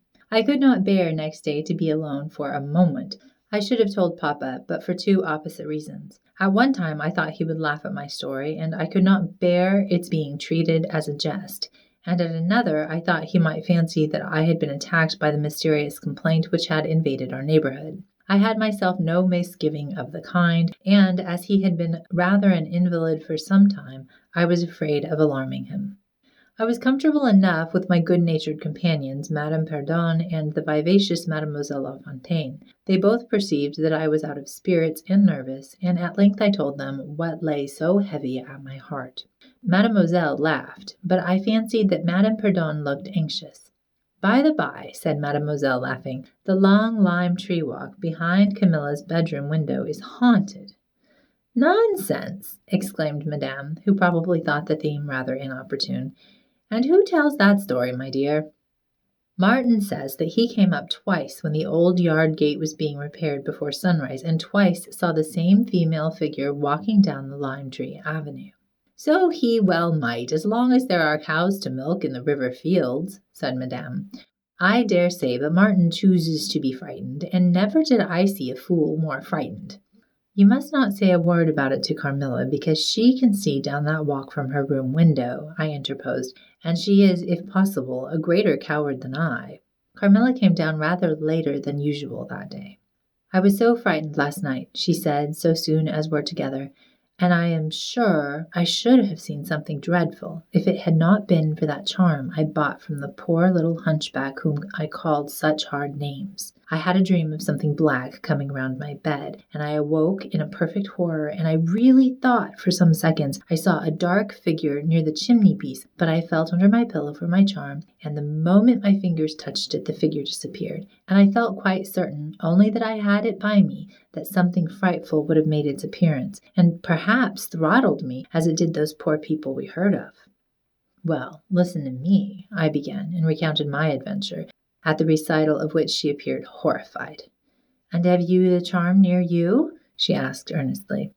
"No, I had dropped it into a china vase in the drawing-room, but I shall certainly take it with me tonight, as you have so much faith in it." At this distance of time I cannot tell you, or even understand, how I overcame my horror so effectually as to lie alone in my room that night. I remember distinctly that I pinned the charm to my pillow. I fell asleep almost immediately, and slept even more soundly than usual that night. Next night I passed as well. My sleep was delightfully deep and dreamless. But I wakened with a sense of lassitude and melancholy, which, however, did not exceed a degree that was almost luxurious. "Well, I told you so," said Carmilla, when I described my quiet sleep. "I had such delightful sleep myself last night. I pinned the charm to the breast of my nightdress. It was too far away the night before. I am quite sure it was all fancy except the dreams. I used to think that evil spirits made dreams, but our doctor told me it is no such thing. Only a fever passing by, or some other malady, as they often do, he said, knocks at the door, and not being able to get in, passes on without alarm. And what do you think the charm is? Said I. It has been fumigated or immersed in some drug, and is an antidote against the malaria, she answered. Then it acts only on the body? Certainly. You don't suppose the evil spirits are frightened by bits of ribbon or the perfumes of a druggist's shop. No, these complaints, wandering in the air, begin by trying the nerves, and so infect the brain. But before they can seize upon you, the antidote repels them. That, I am sure, is what the charm has done for us. It is nothing magical. It is simply natural. I should have been happier if I could have quite agreed with Carmilla, but I did my best, and the impression was little losing its force. For some nights I slept profoundly, but still every morning I felt the same lassitude and languor weighed upon me all day. I felt myself a changed girl. A strange melancholy was stealing over me, a melancholy that I would not have interrupted. Dim thoughts of death began to open, and an idea that I was slowly sinking took gentle and somehow not unwelcome possession of me. If it was sad, the tone of mind which this induced was also sweet. Whatever it might be, my soul acquiesced in it. I would not admit that I was ill. I would not consent to tell my papa, or to have the doctor sent for. Carmilla became more devoted to me than ever, and her strange paroxysms of languid adoration more frequent. She used to gloat on me with increasing ardor the more my strength and spirits waned. This always shocked me like a momentary glare of insanity. Without knowing it, I was now in a pretty advanced stage of the strangest illness under which mortal ever suffered. There was an unaccountable fascination in its earlier symptoms that more than reconciled me to the incapacitating effects of that stage of the malady. This fascination increased for a time until it reached a certain point, when gradually a sense of the horrible mingled itself with it, deepening, as you shall hear, until it discolored and perverted the whole state of my life. The first change I experienced was rather agreeable. It was very near the turning point from which began the descent of Avernus. Certain vague and strange sensations visited me in my sleep. The prevailing one was of that pleasant, peculiar cold thrill which we feel in bathing when we move against the current of a river. This was soon accompanied by dreams that seemed interminable, and were so vague that I could never recollect their scenery and persons, or any one connected portion of their action. But they left an awful impression and a sense of exhaustion, as if I had passed through a long period of great mental exertion and danger. After all these dreams there remained on waking a remembrance of having been in a place very nearly dark, and of having spoken to people whom I could not see, and especially of one clear voice, of a female's, very deep, that spoke as if at a distance, slowly, and producing always the same sensation of indescribable solemnity and fear. Sometimes there came a sensation as if a hand was drawn softly along my cheek and neck. Sometimes it was as if warm lips kissed me, and longer and more lovingly they reached my throat. But there the caress fixed itself. My heart beat faster, my breathing rose and fell rapidly and full drawn, a sobbing that rose into a sense of strangulation supervened and turned into a dreadful convulsion, in which my senses left me and I became unconscious. It was now 3 weeks since the commencement of this unaccountable state. My sufferings had, during the last week, told upon my appearance. I had grown pale, my eyes were dilated and darkened underneath, and the languor which I had long felt began to display itself in my countenance. My father asked me often whether I was ill, but with an obstinacy which now seems to me unaccountable, I persisted in assuring him that I was quite well. In a sense, this was true. I had no pain. I could complain of no bodily derangement. My complaint seemed to be one of the imagination or the nerves, and horrible as my sufferings were, I kept them with a morbid reserve very nearly to myself. It could not be that terrible complaint which the peasants call the oupier, for I had now been suffering for 3 weeks, and they were seldom ill for much more than 3 days, when death put an end to their miseries. Carmilla complained of dreams and feverish sensations, but by no means of so alarming a kind as mine. I say that mine were extremely alarming. Had I been capable of comprehending my condition, I would have invoked aid and advice on my knees. The narcotic of an unsuspected influence was acting upon me, and my perceptions were benumbed. I'm going to tell you now of a dream that led immediately to an odd discovery. One night, instead of the voice I was accustomed to hear in the dark, I heard one sweet and tender, and at the same time terrible, which said, "Your mother warns you to beware of the assassin." At the same time a light unexpectedly sprang up, and I saw Carmilla standing near the foot of my bed in her white nightdress, bathed from her chin to her feet in one great stain of blood. I wakened with a shriek, possessed with the one idea that Carmilla was being murdered. I remember springing from my bed, and my next recollection is that of standing on the lobby crying for help. Madame and Mademoiselle came scurrying out of their rooms in alarm. A lamp burned always on the lobby, and seeing me they soon learned the cause of my terror. I insisted on our knocking at Carmilla's door. Our knocking was unanswered. It soon became a pounding and an uproar. We shrieked her name, but all was vain. We all grew frightened, for the door was locked. We hurried back in panic to my room. There we rang the bell long and furiously. If my father's room had been at that side of the house, we would have called him up at once to our aid. But alas, he was quite out of hearing, and to reach him involved an excursion for which none of us had courage. Servants, however, soon came running up the stairs. I had got on my dressing gown and slippers meanwhile, and my companions were already similarly furnished. Recognizing the voices of the servants on the lobby, we sailed out together, and having renewed, as fruitlessly, our summons at Carmilla's door, I ordered the men to force the lock. They did so, and we stood, holding our lights aloft in the doorway, and so stared into the room. We called her by name, but there was still no reply. We looked round the room. Everything was undisturbed. It was exactly in the state in which I had left it on bidding her good night, but Carmilla was gone. Chapter 8. Search. At sight of the room perfectly undisturbed except for our violent entrance, we began to cool a little, and soon recovered our senses sufficiently to dismiss the men.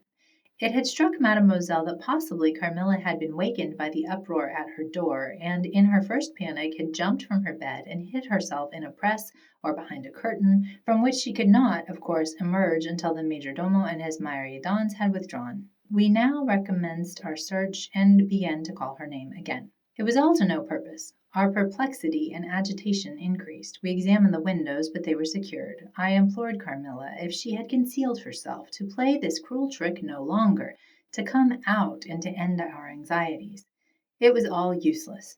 I was by this time convinced that she was not in the room, nor in the dressing room, the door of which was still locked on this side. She could not have passed it. I was utterly puzzled. Had Carmilla discovered one of those secret passages which the old housekeeper said were known to exist in the Schloss, although the tradition of their exact situation had been lost? A little time would, no doubt, explain all, utterly perplexed as, for the present, we were. It was past 4 o'clock, and I preferred passing the remaining hours of darkness in Madame's room. Daylight brought no solution of the difficulty. The whole household, with my father at its head, was in a state of agitation next morning. Every part of the chateau was searched, the grounds were explored, no trace of the missing lady could be discovered. The stream was about to be dragged. My father was in distraction. What a tale to have to tell the poor girl's mother on her return. I, too, was almost beside myself, though my grief was quite of a different kind. The morning was passed in alarm and excitement. It was now 1 o'clock, and still no tidings. I ran up to Camilla's room and found her standing at her dressing table. I was astounded. I could not believe my eyes. She beckoned me to her with her pretty finger in silence. Her face expressed extreme fear. I ran to her in an ecstasy of joy. I kissed and embraced her again and again. I ran to the bell and rang it vehemently, to bring others to the spot who might at once relieve my father's anxiety. "Dear Carmilla, what has become of you all this time? We have been in agonies of anxiety about you," I exclaimed. "Where have you been? How did you come back?" "Last night has been a night of wonders," she said. "For mercy's sake, explain all you can." "It was past 2 last night," she said, "when I went to sleep as usual in my bed with my doors locked, that one of the that of the dressing room, and that opening upon the gallery. My sleep was uninterrupted, and, so far as I know, dreamless. But I woke just now on the sofa in the dressing room there, and I found the door between the rooms open and the other door forced. How could all this have happened without my being wakened? It must have been accompanied with a great deal of noise, and I am particularly easily wakened. And how could I have been carried out of my bed without my sleep having been interrupted, I whom the slightest stir startles? By this time, Mademoiselle, my father, and a number of the servants were in the room. Carmilla was, of course, overwhelmed with inquiries, congratulations, and welcomes. She had but one story to tell, and seemed the least able of all the party to suggest any way of accounting for what had happened. My father took a turn up and down the room, thinking. I saw Carmilla's eye follow him for a moment with a sly, dark glance. When my father had sent the servants away, Mademoiselle having gone in search of a little bottle of valerian and sal volatile, and there being no one now in the room with Carmilla except my father, Madame, and myself, he came to her thoughtfully, took her hand very kindly, led her to the sofa, and sat down beside her. Will you forgive me, my dear, if I risk a conjecture and ask a question? Who can have a better right? She said. Ask what you please, and I will tell you everything. But my story is simply one of bewilderment and darkness. I know absolutely nothing. Put any question you please, but you know, of course, the limitations mamma has placed me under. Perfectly, my dear child. I need not approach the topics on which she desires our silence. Now, the marvel of last night consists in your having been removed from your bed and your room without being wakened, and this removal having occurred apparently while the windows were still secured and the two doors locked upon the inside. I will tell you my theory and ask you a question. Carmilla was leaning on her hand dejectedly. Madame and I were listening breathlessly. Now, my question is this. Have you ever been suspected of walking in your sleep? Never, since I was very young indeed. But you did walk in your sleep when you were young? Yes, I know I did. I have been told so often by my old nurse. My father smiled and nodded. Well, what has happened is this. You got up in your sleep, unlocked the door, not leaving the key as usual in the lock, but taking it out and locking it on the outside. You again took the key out and carried it away with you to some one of the 25 rooms on this floor, or perhaps upstairs or downstairs. There are so many rooms and closets, so much heavy furniture, and such accumulations of lumber that it would require a week to search this old house thoroughly. Do you see now what I mean? I do, but not all, she answered. And how, Papa, do you account for her finding herself on the sofa in the dressing room, which we had searched so carefully? She came there after you had searched it, still in her sleep, and at last awoke spontaneously, and was as much surprised to find herself where she was as anyone else. I wish all mysteries were as easily and innocently explained as yours, Carmilla, he said, laughing. And so we may congratulate ourselves on the certainty that the most natural explanation of the occurrence is the one that involves no drugging, no tampering with locks, no burglars or poisoners or witches, nothing that need alarm Carmilla or anyone else for our safety. Carmilla was looking charmingly. Nothing could be more beautiful than her tints. Her beauty was, I think, enhanced by that graceful languor that was peculiar to her. I think my father was silently contrasting her looks with mine, for he said, I wish my poor Laura was looking more like herself. And he sighed. So our alarms were happily ended, and Carmilla restored to her friends. Chapter 9. The Doctor. As Carmilla would not hear of an attendant sleeping in her room, my father arranged that a servant should sleep outside her door, so that she would not attempt to make another such excursion without being arrested at her own door. That night passed quietly, and next morning early the doctor, whom my father had sent for without telling me a word about it, arrived to see me. Madame accompanied me to the library, and there the grave little doctor, with white hair and spectacles, whom I mentioned before, was waiting to receive me. I told him my story, and as I proceeded he grew graver and graver. We were standing, he and I, in the recess of one of the windows, facing one another. When my statement was over, he leaned with his shoulders against the wall, and with his eyes fixed on me earnestly, with an interest in which was a dash of horror. After a minute's reflection, he asked Madame if he could see my father. He was sent for accordingly, and as he entered, smiling, he said, "I dare say, doctor, you are going to tell me that I am an old fool for having brought you here. I hope I am." But his smile faded into shadow as the doctor, with a very grave face, beckoned him to him. He and the doctor talked for some time in the same recess where I had just conferred with the physician. It seemed an earnest and argumentative conversation. The room is very large, and I and Madame stood together, burning with curiosity at the farther end. Not a word could we hear, however, for they spoke in a very low tone, and the deep recesses of the window quite concealed the doctor from view, and very nearly my father, whose foot, arm, and shoulder only could we see, and the voices were, I suppose, all the less audible for the sort of closet which the thick wall and window formed. After a time my father's face looked into the room. It was pale, thoughtful, and I fancied agitated. "Laura, dear, come here for a moment. Madame, we shan't trouble you, the doctor says, at present." Accordingly I approached, for the first time a little alarmed, for although I felt very weak, I did not feel ill, and strength, one always fancies, is a thing that may be picked up when we please. My father held out his hand to me as I drew near, but he was looking at the doctor, and he said, "It certainly is very odd. I don't understand it quite. Laura, come here, dear. Now attend to Dr. Spielsberg, and recollect yourself. You mentioned a sensation like that of two needles piercing the skin somewhere about your neck on the night when you experienced your first horrible dream. Is there still any soreness?" "None at all," I answered. "Can you indicate with your finger about the point at which you think this occurred?" "Very little below my throat here," I answered.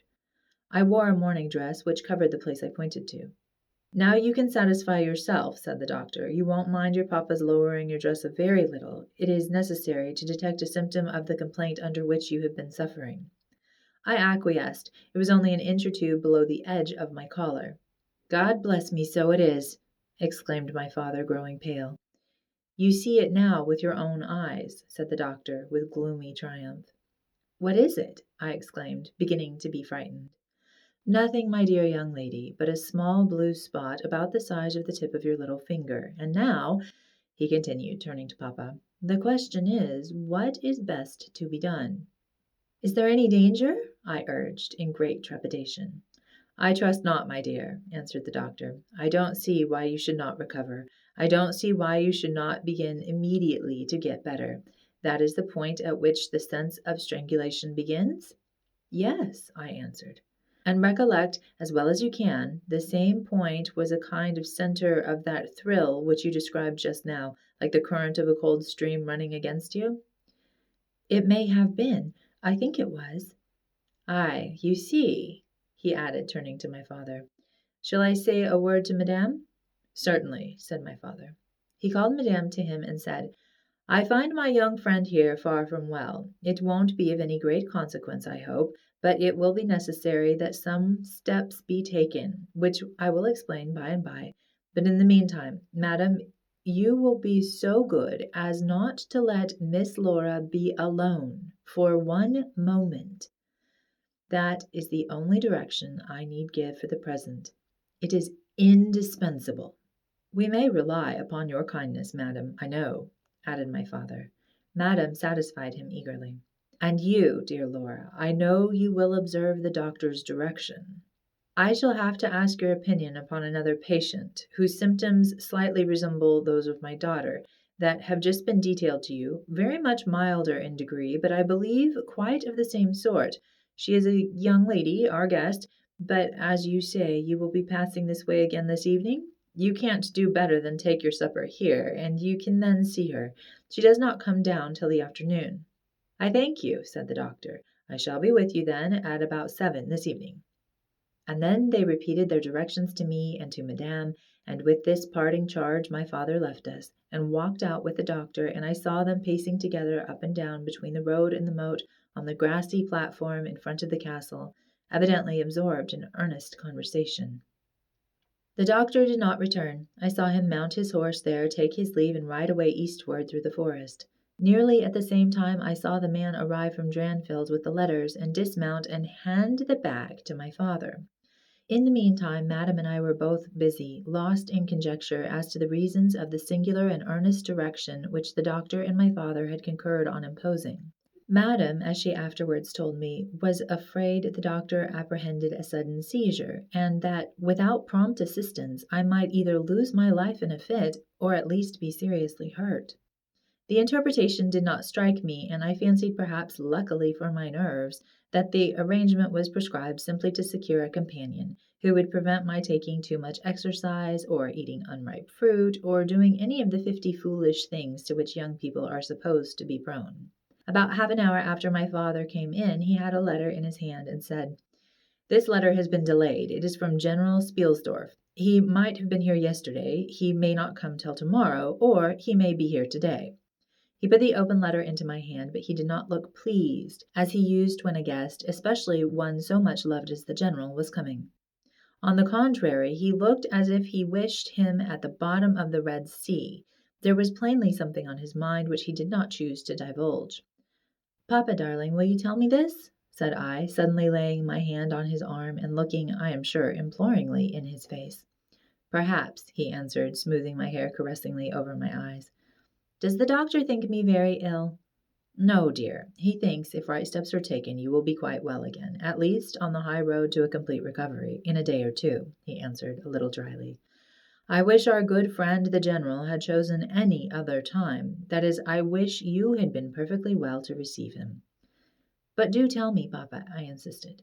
"What does he think is the matter with me?" "Nothing. You must not plague me with questions," he answered, with more irritation than I ever remember him to have displayed before. And seeing that I looked wounded, I suppose, he kissed me and added, "You shall know all about it in a day or two. That is all that I know. In the meantime, you are not to trouble your head about it." He turned and left the room, but came back before I had done wondering and puzzling over the oddity of all this. It was merely to say that he was going to Karnstein, and had ordered the carriage to be ready at 12, and that I and Madame should accompany him. He was going to see the priest who lived near those picturesque grounds upon business, and as Carmilla had never seen them, she could follow, when she came down, with Mademoiselle, who would bring materials for what you call a picnic, which might be laid for us in the ruined castle. At 12 o'clock accordingly I was ready, and not long after my father, Madame, and I set out upon our projected drive. Passing the drawbridge, we turned to the right and followed the road over the steep Gothic bridge westward to reach the deserted village and ruined castle of Karnstein. No sylvan drive can be fancied prettier. The ground breaks into gentle hills and hollows, all clothed with beautiful wood, totally destitute of the comparative formality which artificial planting and early culture and pruning impart.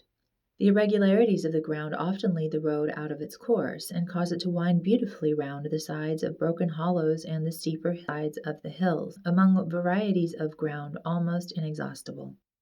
Turning one of these points, we suddenly encountered our old friend the General, riding towards us, attended by a mounted servant. His portmanteaus were following in a hired wagon, such as we term a cart. The General dismounted as we pulled up, and, after the usual greetings, was easily persuaded to accept the vacant seat in the carriage and send his horse on with his servant to the Schloss. Chapter 10. Bereaved. It was about 10 months since we had last seen him, but that time had sufficed to make an alteration of years in his appearance. He had grown thinner. Something of gloom and anxiety had taken the place of that cordial serenity which used to characterize his features. His dark blue eyes, always penetrating, now gleamed with a sterner light from under his shaggy gray eyebrows. It was not such a change as grief alone usually induces, and angrier passions seemed to have had their share in bringing it about. We had not long resumed our drive when the General began to talk, with his usual soldierly directness, of the bereavement, as he termed it, which he had sustained in the death of his beloved niece and ward, and he then broke out in a tone of intense bitterness and fury, inveighing against the hellish arts to which she had fallen a victim, and expressing, with more exasperation than piety, his wonder that heaven should tolerate so monstrous an indulgence of the lusts and malignity of hell. My father, who saw at once that something very extraordinary had befallen, asked him, if not too painful to him, to detail the circumstances which he thought justified the strong terms in which he expressed himself. "I should tell you with all pleasure," said the general, "but you would not believe me." "Why should I not?" he asked. "Because," he answered testily, "you believe in nothing but what consists with your own prejudices and illusions. I remember when I was like you, but I have learned better." "Try me," said my father. "I am not such a dogmatist as you suppose. Besides which, I very well know that you generally require proof for what you believe, and am therefore very strongly predisposed to respect your conclusions. You are right in supposing that I have not been led lightly into a belief in the marvelous, for what I have experienced is marvelous, and I have been forced by extraordinary evidence to credit that which ran counter diametrically to all my theories. I have been made the dupe of a preternatural conspiracy." Notwithstanding his professions of confidence in the general's condition, I saw my father at that point glance at the general, with, as I thought, a marked suspicion of his sanity. The general did not see it, luckily. He was looking gloomily and curiously into the glades and the vistas of the woods that were opening before us. "You are going to the ruins of Karnstein?" he said. "Yes. It is a lucky coincidence. Do you know, I was going to ask you to bring me there to inspect them. I have a special object in exploring. There's a ruined chapel, ain't there, with a great many tombs of that extinct family?" "So there are. Highly interesting," said my father. "I hope you are thinking of claiming the title and estates?" My father said this gaily, but the general did not recollect the laugh or even the smile which courtesy extracts for a friend's joke. On the contrary, he looked grave and even fierce, ruminating on a matter that stirred his anger and horror. "Something very different," he said gruffly. "I mean to unearth some of those fine people. I hope by God's blessing to accomplish a pious sacrilege here, which will relieve our earth of certain monsters, and enable honest people to sleep in their beds without being assailed by murderers. I have strange things to tell you, my dear friend, such as I myself would have scouted as incredible a few months since." My father looked at him again, but this time not with a glance of suspicion, with an eye rather of keen intelligence and alarm. "The house of Karnstein," he said, "has been long extinct, 100 years at least. My dear wife was maternally descendant from the Karnsteins, but the name and title have long ceased to exist. The castle is a ruin. The very village is deserted. It is 50 years since the smoke of a chimney was seen there, not a roof left." "Quite true. I have heard a great deal about that since I saw you, a great deal that will astonish you, but I had better relate everything in the order in which it occurred," said the general. "You saw my dear ward, my child, I may call her. No creature could have been more beautiful, and only 3 months ago none more blooming." "Yes, poor thing! When I saw her last she certainly was quite lovely," said my father. "I was grieved and shocked more than I can tell you, my dear friend. I knew what a blow it was to you." He took the general's hand, and they exchanged a kind pressure. Tears gathered in the old soldier's eyes. He did not seek to conceal them. He said, "We have been very old friends. I knew you would feel for me, childless as I am." She had become an object of very near interest to me, and repaid my care by an affection that cheered my home and made my life happy. That is all gone. The years that remain to me on earth may not be very long, but by God's mercy I hope to accomplish a service to mankind before I die, and to subvert the vengeance of heaven upon the fiends who have murdered my poor child in the spring of her hopes and beauty. "You said just now that you intended relating everything as it occurred," said my father. "Pray do. I assure you that it is not mere curiosity that prompts me." By this time we had reached the point at which the Durnsdal road, by which the general had come, diverges from the road which we were travelling to Karnstein. "How far is it to the ruins?" inquired the general, looking anxiously forward. "About half a league," answered my father. "Pray let us hear the story you were so good as to promise." Chapter 11. The Story. "With all my heart," said the general with an effort, and after a short pause in which to arrange his subject, he commenced one of the strangest narratives I ever heard. "My dear child was looking forward with great pleasure to the visit you had been so good as to arrange for her to your charming daughter. Here he made a gallant but melancholy bow. In the meantime, we had an invitation to my old friend, the Count Carlsfeld, whose schloss is about 6 leagues to the other side of Karnstein. It was to attend the series of fêtes which, you remember, were given by him in honor of his illustrious visitor, the Grand Duke Charles. Yes, and very splendid, I believe they were, said my father.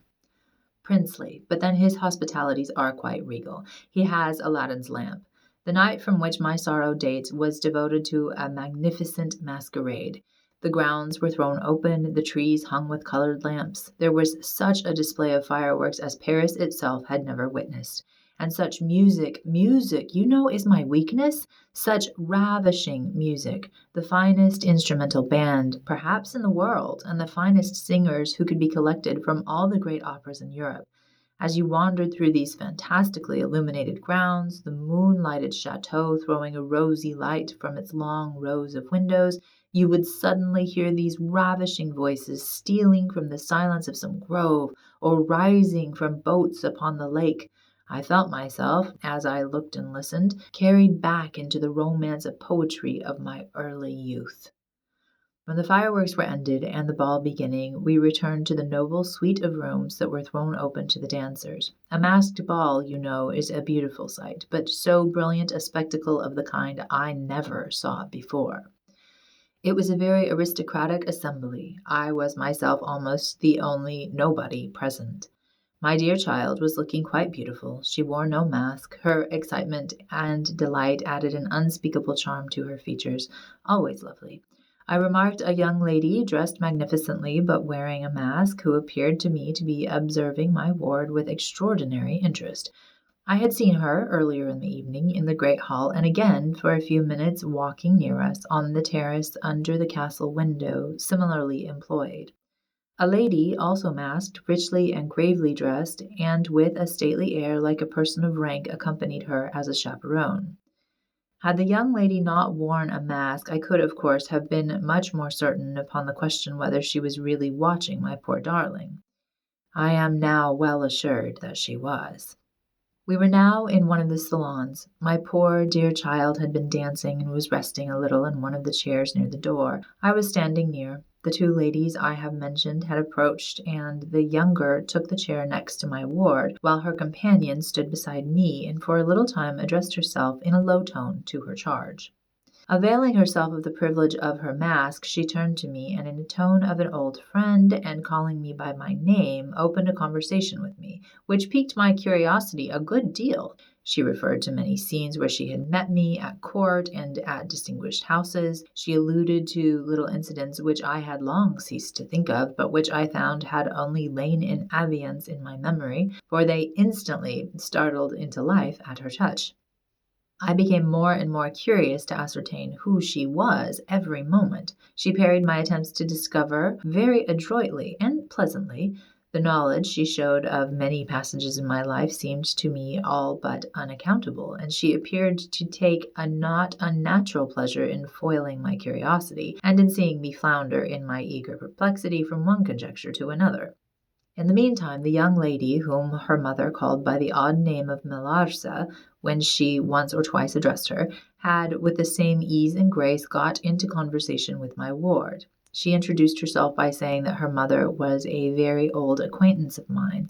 She spoke of the agreeable audacity which a mask rendered practicable. She talked like a friend. She admired her dress, and insinuated very prettily her admiration of her beauty. She amused her with laughing criticisms upon the people who crowded the ballroom, and laughed at my poor child's fun. She was very witty and lively when she pleased, and after a time they had grown very good friends, and the young stranger lowered her mask, displaying a remarkably beautiful face. I had never seen it before, neither had my dear child, but though it was new to us, the features were so engaging as well as lovely that it was impossible not to feel the attraction powerfully. My poor girl did so. I never saw anyone more taken with another at first sight, unless, indeed, it was the stranger herself, who seemed quite to have lost her heart to her. In the meantime, availing myself of the license of a masquerade, I put not a few questions to the elder lady. You have puzzled me utterly, I said, laughing. Is that not enough? Won't you now consent to stand on equal terms and do me the kindness to remove your mask? Can any request be more unreasonable? She replied. Ask a lady to yield an advantage. Besides, how do you know you should recognize me? Years make changes. As you see, I said with a bow and I suppose a rather melancholy little laugh. As philosophers tell us, she said. And how do you know that a sight of my face would help you? I should take a chance for that, I answered. It is vain trying to make yourself out an old woman. Your figure betrays you. Years, nevertheless, have passed since I saw you, rather since you saw me, for that is what I am considering. Melarsa there is my daughter. I cannot then be young, even in the opinion of people whom time has taught to be indulgent, and I may not like to be compared with what you remember me. You have no mask to remove. You can offer me nothing in exchange. My petition is your pity to remove it, and mine to yours to let it stay where it is, she replied. Well then, at least you will tell me whether you are French or German. You speak both languages so perfectly. I don't think I shall tell you that, General. You intend a surprise and are meditating the particular point of attack. At all events, you won't deny this, I said, that being honored by your permission to converse, I ought to know how to address you. Shall I say, Madame la Comtesse? She laughed, and she would no doubt have met me with another evasion if indeed I can treat any occurrence in the interview, every circumstance of which was prearranged, as I now believe, with the profoundest cunning, as liable to be modified by accident. As to that, she began, but she was interrupted, almost as she opened her lips, by a gentleman dressed in black who looked particularly elegant and distinguished, with his drawback, that his face was the most deadly pale I ever saw, except in death. He was in no masquerade, in the plain evening dress of a gentleman, and he said without a smile, but with a courtly and unusually low bow, Will Madame la Comtesse permit me to say a very few words which may interest her?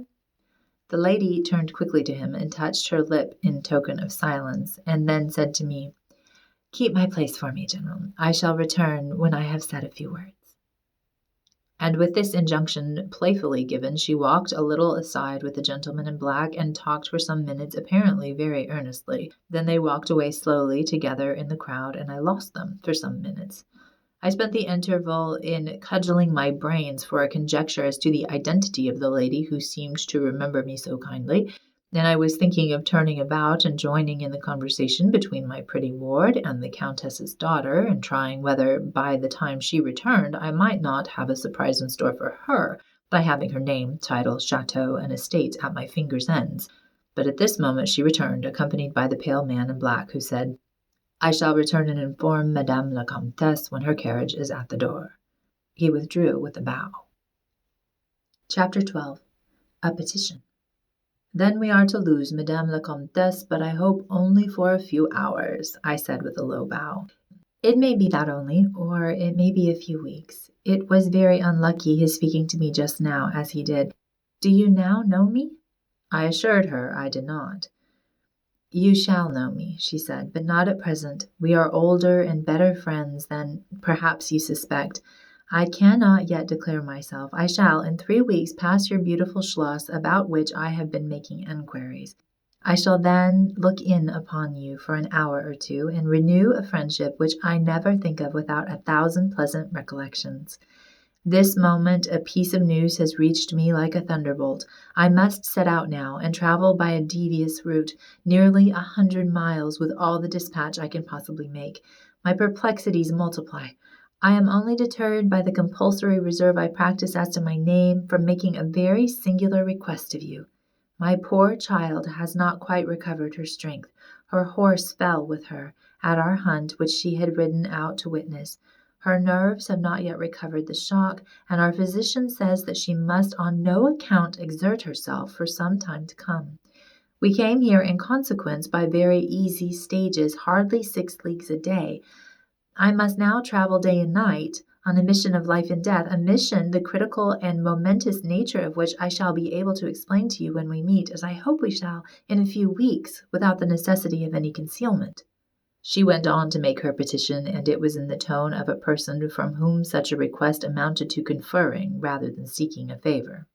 This was only in manner, and, as it seemed quite unconsciously, than the terms in which it was expressed, nothing could be more depreciatory. It was simply that I would consent to take charge of her daughter during her absence. This was, all things considered, a strange, not to say an audacious request. She, in some sort, disarmed me by stating and admitting everything that could be urged against it, and throwing herself entirely upon my chivalry. At the same moment, by a fatality that seems to have predetermined all that happened, my poor child came to my side, and, in an undertone, besought me to invite her new friend, Milarsa, to pay us a visit. She had just been sounding her, and thought if her mamma would allow her, she would like it extremely. At another time I should have told her to wait a little, until at least we knew who they were, but I had not a moment to think in. The two ladies assailed me together, and I must confess the refined and beautiful face of the young lady, about which there was something extremely engaging, as well as the elegance and fire of high birth, determined me, and quite overpowered, I submitted, and undertook too easily the care of the young lady, whom her mother called Milarsa. The Countess beckoned to her daughter, who listened with grave attention while she told her, in general terms, how suddenly and peremptorily she had been summoned, and also of the arrangements she had made for her under my care, adding that I was one of her earliest and most valued friends. I made, of course, such speeches as the case seemed to call for, and found myself, on reflection, in a position which I did not half like. The gentleman in black returned and very ceremoniously conducted the lady from the room. The demeanor of this gentleman was such as to impress me with the conviction that the Countess was a lady of very much more importance than her modest title alone might have led me to assume. Her last charge to me was that no attempt was to be made to learn more about her than I might have already guessed until her return. Our distinguished host, whose guest she was, knew her reasons. "But here," she said, "neither I nor my daughter could safely remain for more than a day. I removed my mask imprudently for a moment about an hour ago, and too late. I fancied you saw me, so I resolved to seek an opportunity of talking a little to you. Had I found that you had seen me, I would have thrown myself on your high sense of honor to keep my secret some weeks. As it is, I am satisfied that you did not see me. But if you now suspect, or, on reflection, should suspect who I am, I commit myself in like manner entirely to your honor. My daughter will observe the same secrecy, and I well know that you will, from time to time, remind her, lest she should thoughtlessly disclose it." She whispered a few words to her daughter, kissed her hurriedly twice, and went away, accompanied by the pale gentleman in black, and disappeared in the crowd. "In the next room," said Milarsa, "there is a window that looks upon the hall door. I should like to see the last of mamma, and to kiss my hand to her." We assented, of course, and accompanied her to the window. We looked out and saw a handsome, old-fashioned carriage, with a troop of couriers and footmen. We saw the slim figures of the pale gentleman in black, as he held a thick velvet cloak and placed it about her shoulders, and he threw the hood over her head. She nodded to him, and just touched his hand with hers. He bowed low, repeatedly, as the door closed, and the carriage began to move. "She is gone," said Milarsa with a sigh. "She is gone," I repeated to myself, for the first time in the hurried moments that had elapsed since my consent, reflecting upon the folly of my act. "She did not look up," said the young lady plaintively. "The Countess had taken off her mask, perhaps, and did not care to show her face," I said, "and she could not know that you were in the window." She sighed and looked in my face. She was so beautiful that I relented. I was sorry I had for a moment repented of my hospitality, and I determined to make her amends for the unavowed churlishness of my reception. The young lady, replacing her mask, joined my ward in persuading me to return to the grounds, where the concert was soon to be renewed. We did so, and walked up and down the terrace that lies under the castle windows. Milarsa became very intimate with us, and amused us with lively descriptions and stories of most of the great people whom we saw upon the terrace. I liked her more and more every minute. Her gossip, without being ill-natured, was extremely diverting to me, who had been so long out of the great world. I thought what life she would give to our sometimes lonely evenings at home. This ball was not over until the morning sun had almost reached the horizon. It pleased the Grand Duke to dance till then, so loyal people could not go away or think of bed. We had just got through a crowded saloon when my ward asked me what had become of Melarsa. I thought she had been by her side, and she fancied she was by mine. The fact was, we had lost her. All my efforts to find her were in vain. I feared that she had mistaken in the confusion of a momentary separation from us other people for her new friends, and had, possibly, pursued and lost them in the extensive grounds which were thrown open to us. Now, in its full force, I recognized a new folly in my having undertaken the charge of a young lady without so much as knowing her name, and fettered as I was by promises of the reasons for imposing which I knew nothing. I could not even point my inquiries by saying that the missing young lady was the daughter of the countess who had taken her departure a few hours before. Morning broke. It was clear daylight before I gave up my search. It was not till near 2 o'clock next day that we heard anything of my missing charge. At about that time a servant knocked at my niece's door to say that he had been earnestly requested by a young lady who appeared to be in great distress to make out where she could find the General Baron Spielsdorf and the young lady his daughter, in whose charge she had been left by her mother. There could be no doubt, notwithstanding this slight inaccuracy, that our young friend had turned up, and so she had. Would to heaven we had lost her!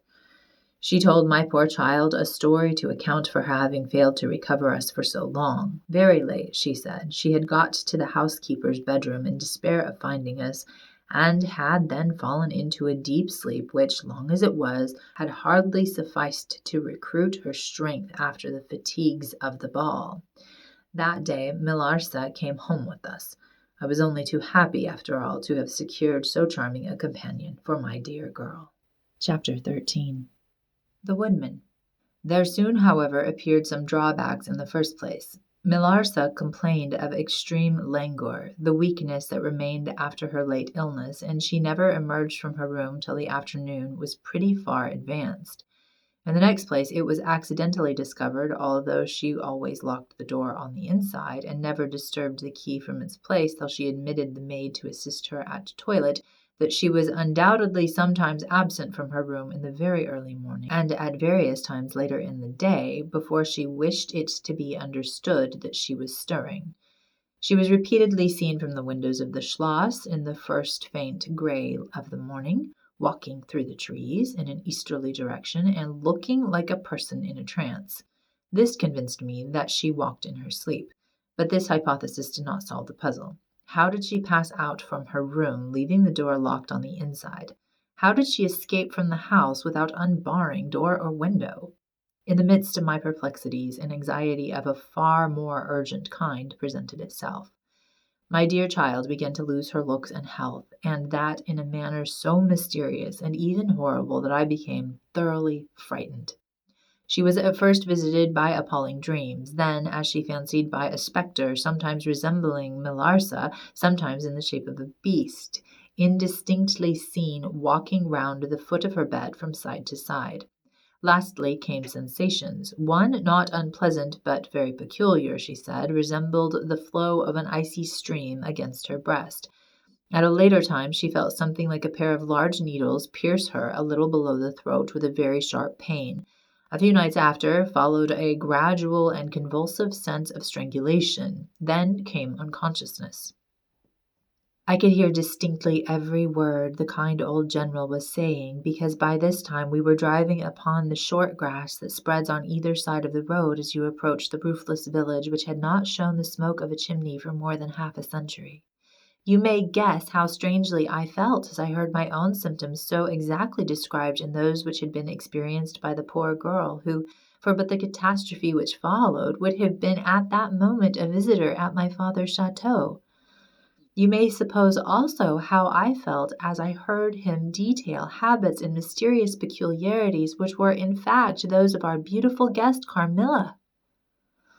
A vista opened in the forest. We were on a sudden under the chimneys and gables of the ruined village and the towers and battlements of the dismantled castle, round which gigantic trees are grouped, overhung us from a slight eminence.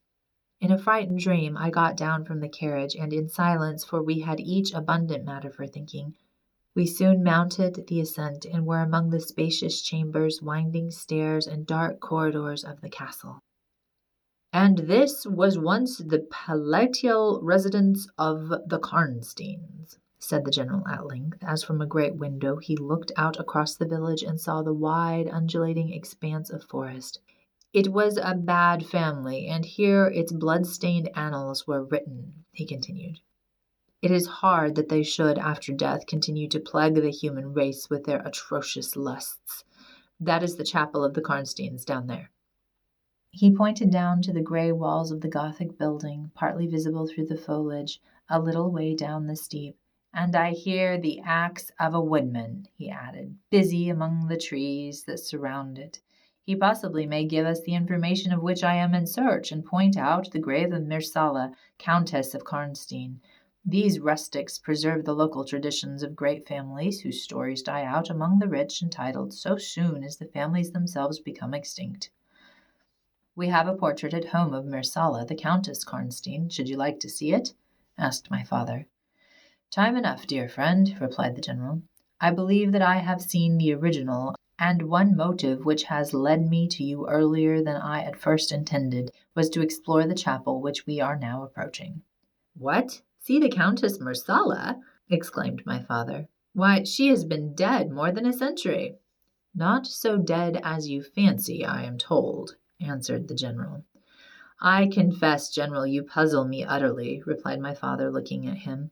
I fancied for a moment with a return of the suspicion I detected before, but although there was anger and destitution at times in the old general's manner, there was nothing flighty. "There remains to me," he said, as we passed under the heavy arch of the Gothic church, for its dimensions would have justified it being so styled, "but one object which can interest me during the few years that remain to me on earth, and that is to wreak on her the vengeance which, I thank God, may still be accomplished by a mortal arm." "What vengeance can you mean?" asked my father in increasing amazement. "I mean to decapitate the monster," he said with a fierce flush and a stamp that echoed mournfully through the hollow ruin, and his clenched hand was at the same moment raised as if it grasped the handle of an axe while he shook it ferociously in the air. "What?" exclaimed my father, more than ever bewildered. "To strike her head off." "Cut her head off?" "Aye, with a hatchet, with a spade, or with anything that can cleave through her murderous throat." "You shall hear," he answered, trembling with rage. And hurrying forward, he said, "That beam will answer for a seat. Your dear child is fatigued. Let her be seated, and I will, in a few sentences, close my dreadful story."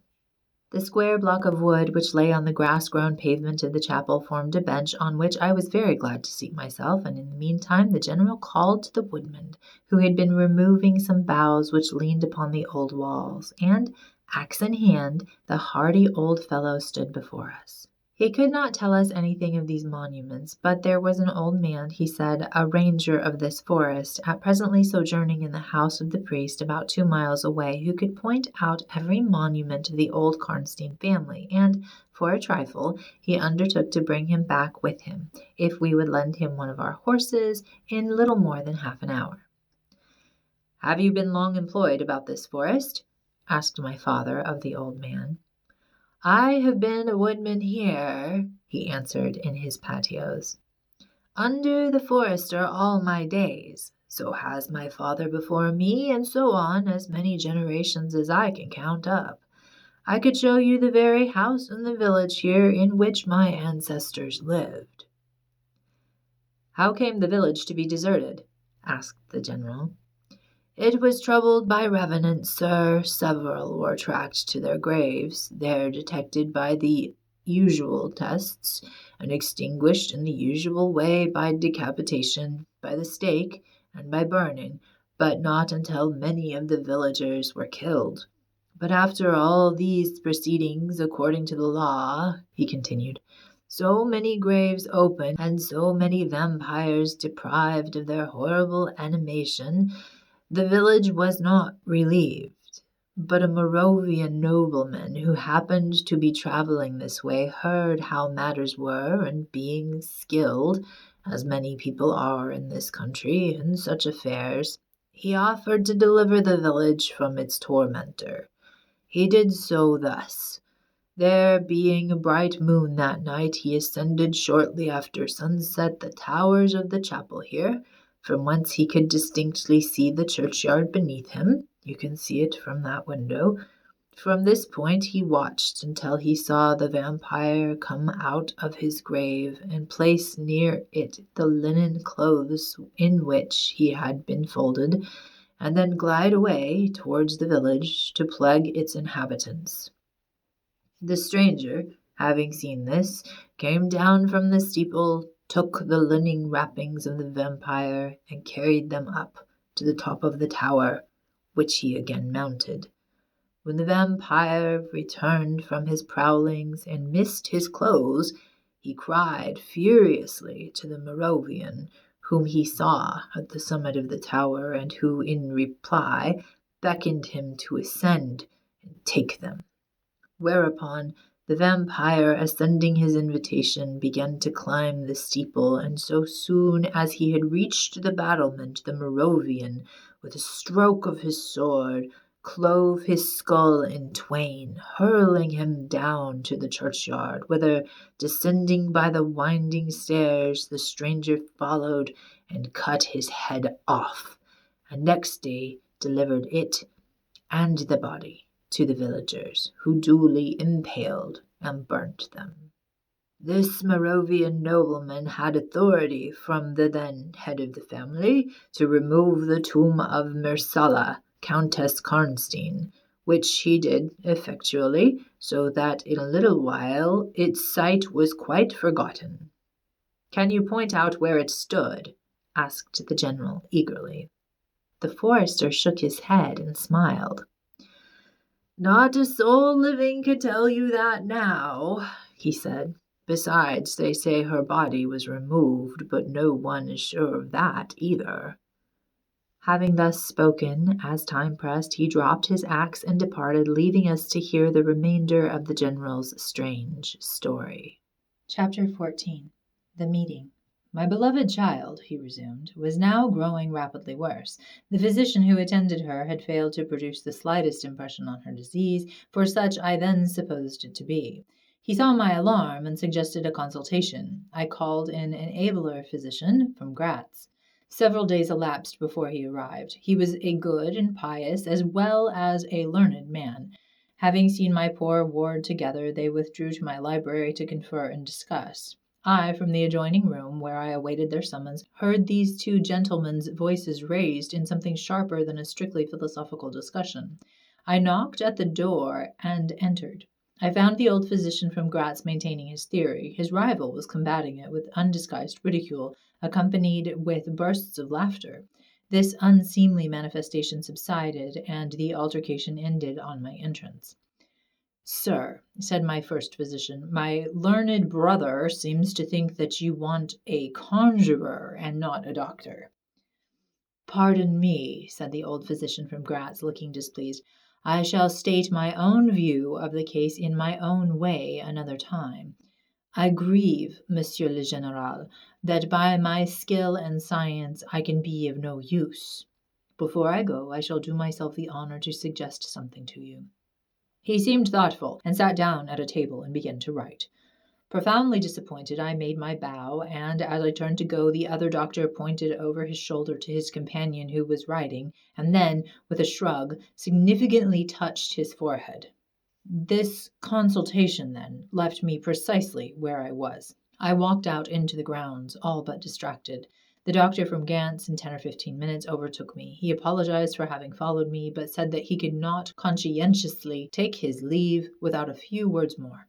He told me that he could not be mistaken, no natural disease exhibited the same symptoms, and that death was already very near. There remained, however, a day, or possibly two, of life. if the fatal seizure were at once arrested, with great care and skill her strength might possibly return. But all hung now upon the confines of the irrevocable. One more assault might extinguish the last spark of vitality which is every moment ready to die. "And what is the nature of the seizure you speak of?" I entreated. "I have stated at fully in this note, which I place in your hands upon the distinct condition that you send for the nearest clergyman and open my letter in his presence, and on no account read it till he is with you. You would despise it else, and it is a matter of life and death. Should the priest fail you, then indeed you may read it." He asked me, before taking his leave finally, whether I would wish to see a man curiously learned upon the very subject, which after I had read his letter would probably interest me above all others, and he urged me earnestly to invite him to visit him there, and so took his leave. The ecclesiastic was absent, and I read the letter by myself. At another time, or in another case, it might have excited my ridicule. But into what quackeries will not people rush for last chance, where all accustomed means have failed, and the life of a beloved object is at stake? Nothing, you will say, could be more absurd than the learned man's letter.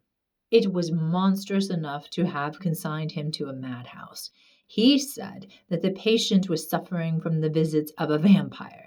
The punctures which she described as having occurred near the throat were, he insisted, the insertion of those two long, thin, and sharp teeth which, it is well known, are peculiar to vampires. And there could be no doubt, he added, as to the well-defined presence of the small livid mark which all concurred in describing as that induced by the demon's lips, and every symptom described by the sufferer was in exact conformity with those recorded in every case of a similar visitation. Being myself wholly skeptical as to the existence of any such portent as the vampire, the supernatural theory of the good doctor furnished, in my opinion, but another instance of learning and intelligence oddly associated with some one hallucination. I was so miserable, however, that rather than try nothing, I acted upon the instructions of the letter. I concealed myself in the dark dressing-room that opened upon the poor patient's room, in which a candle was burning, and watched there till she was fast asleep. I stood at the door, peeping through the small crevice, my sword laid on the table beside me as my directions prescribed, until a little after 1 I saw a large black object, very ill-defined, crawl, as it seemed to me, over the foot of the bed and swiftly spread itself up to the poor girl's throat, where it swelled in a moment into a great palpitating mass. For a few moments I had stood petrified. I now sprang forward with my sword in my hand. The black creature suddenly contracted toward the foot of the bed, glided over it, and standing on the floor about a yard below the foot of the bed, with a glare of sulking ferocity and horror fixed on me, I saw Millarca. Speculating I know not what, I struck at her instantly with my sword, but I saw her standing near the door unscathed. Horrified, I pursued and struck again. She was gone, and my sword flew to shivers against the door. I can't describe to you all that passed on that horrible night. The whole house was up and stirring. The spectre Millarca was gone, but her victim was sinking fast, and before the morning dawned, she died. The old general was agitated. We did not speak to him. My father walked to some little distance and began reading the inscriptions on the tombstones, and thus occupied, he strolled into the door of the side chapel to prosecute his researches. The general leaned against the wall, dried his eyes, and sighed heavily. I was relieved on hearing the voices of Carmilla and Madame, who were at the moment approaching. The voices died away. In this solitude, having just listened to so strange a story, connected as it was with the great entitled dead, whose monuments were mouldering among the dust and ivy round us, and every incident of which bore so awfully upon my own mysterious case, in this haunted spot, darkened by the towering foliage that rose on every side, dense and high above its noiseless walls, A horror began to steal over me, and my heart sank as I thought that my friends were, after all, not about to enter and disturb this triste and ominous scene. The old general's eyes were fixed on the ground as he leaned with his hand upon the basement of a shattered monument. Under a narrow arched doorway, surmounted by one of those demoniacal grotesques in which the cynical and ghastly fancy of old Gothic carving delights, I saw very gladly the beautiful face and figure of Carmilla enter the shadowy chapel. I was just about to rise and speak, and nodded smiling in answer to her peculiarly engaging smile, when with a cry the old man by my side caught up the woodman's hatchet and started forward. On seeing him, a brutalized change came over her features. It was an instantaneous and horrible transformation as she made a crouching step backwards. Before I could utter a scream, he struck at her with all his force, but she dived under his blow and unscathed caught him in her tiny grasp by the wrist. He struggled for a moment to release his arm, but his hand opened and the axe fell to the ground and the girl was gone. He staggered against the wall. His gray hair stood upon his head, and a moisture shone over his face as if he were at the point of death. The frightful scene had passed in a moment. The first thing I recollect after is Madame standing before me and impatiently repeating again and again the question, "Where is Mademoiselle Carmilla?" I answered at length, "I don't know. I can't tell. She went there." And I pointed to the door through which Madame had just entered. "Only a minute or two since." "But I have been standing there in the passage ever since Mademoiselle Carmilla entered, and she did not return." She then began to call, "Carmilla!" through every door and passage and from the windows, but no answer came. "She called herself Carmilla?" asked the general, still agitated. "Carmilla, yes," I answered. "Aye," he said, "that is Millarca. That is the same person who long ago was called Mircalla, Countess Karnstein. Depart from this accursed ground, my poor child, as quickly as you can. Drive to the clergyman's house and stay there till we come. Begone! May you never behold Carmilla more. You will not find her here." Chapter 15. Ordeal and Execution. As he spoke, one of the strangest looking men I ever beheld entered the chapel at the door through which Carmilla had made her entrance and her exit. He was tall, narrow-chested, stooping, with high shoulders, and dressed in black. His face was brown and dried in with deep furrows. He wore an oddly shaped hat with a broad leaf. His hair, long and grizzled, hung on his shoulders. He wore a pair of gold spectacles and walked slowly with an odd shambling gait, with his face sometimes turned up to the sky and sometimes bowed down toward the ground, seemed to wear a perpetual smile. His long thin arms were swinging, and his lank hands, in old black gloves ever so much too wide for them, waving and gesticulating in utter abstraction. "The very man!" exclaimed the general, advancing with manifest delight. "My dear Baron, how happy I am to see you! I had no hope of meeting you so soon." He signed to my father, who had by this time returned, and leading the fantastic old gentleman, whom he called the Baron, to meet him. He introduced him formally, and they at once entered into earnest conversation. The stranger took a roll of paper from his pocket and spread it onto the worn surface of a tomb that stood by. He had a pencil case in his fingers, with which he traced imaginary lines from point to point on the paper, which, from their often glancing from it together at certain points of the building, I concluded to be a plan of the chapel. He accompanied what I may term his lecture with occasional readings from a dirty little book whose yellow leaves were closely written over.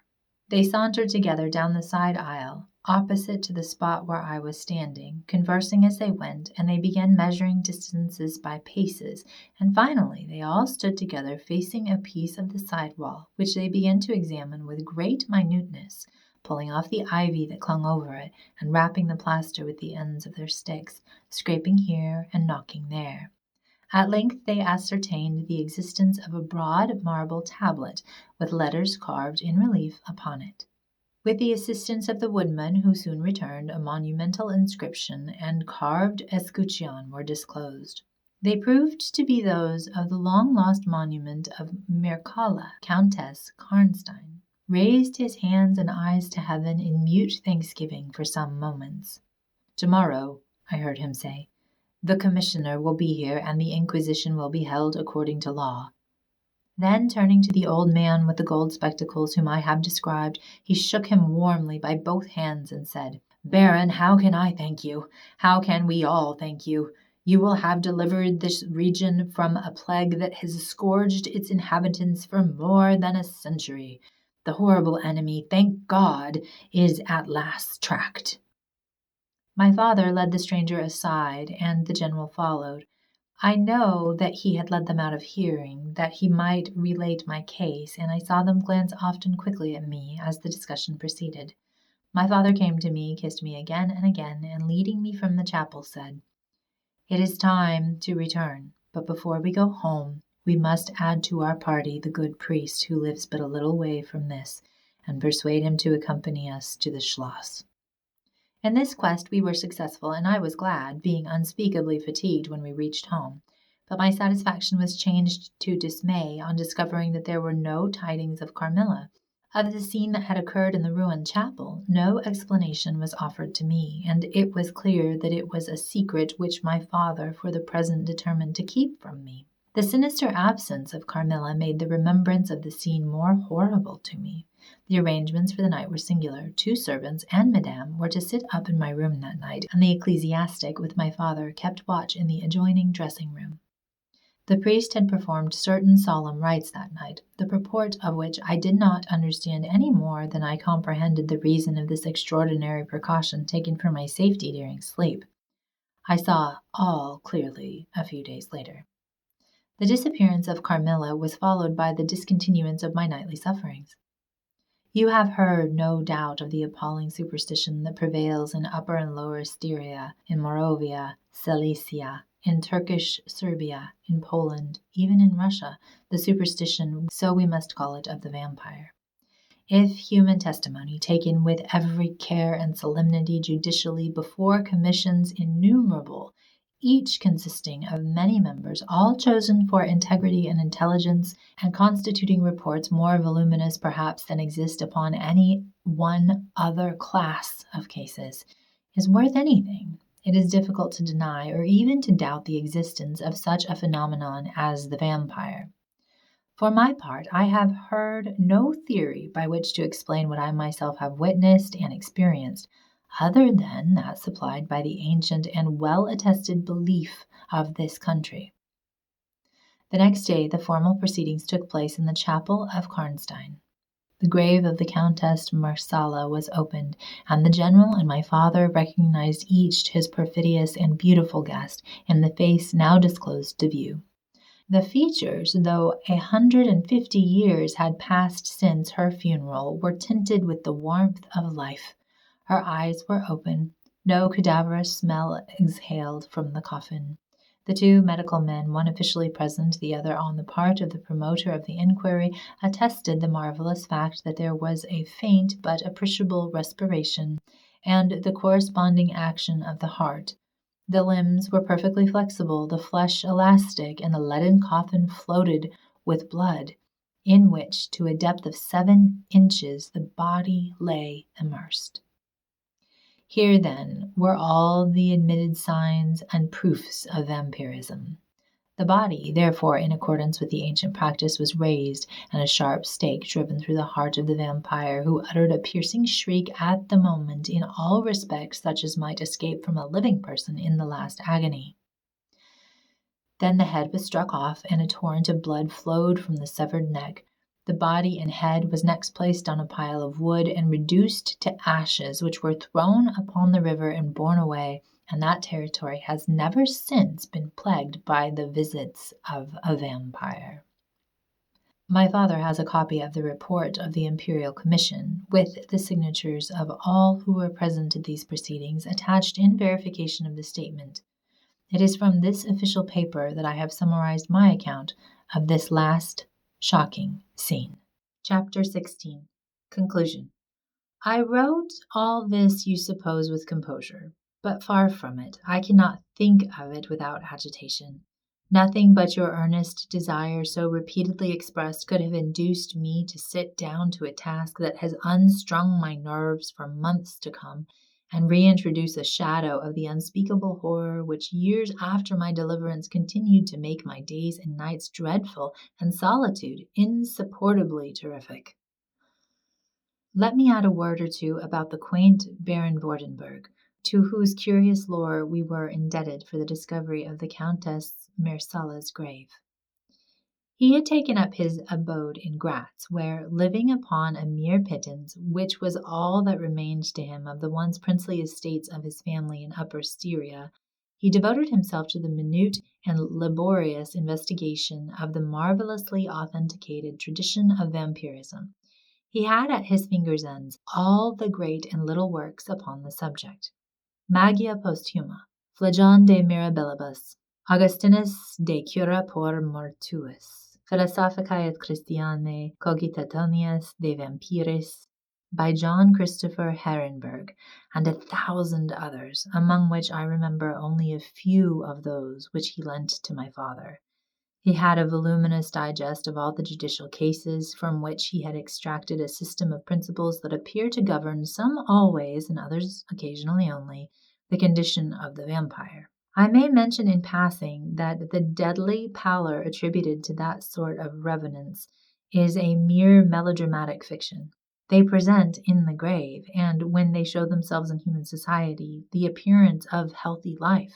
When disclosed to light in their coffins, they exhibit all the symptoms that are enumerated as those which proved the vampire life of the long-dead Countess Karnstein.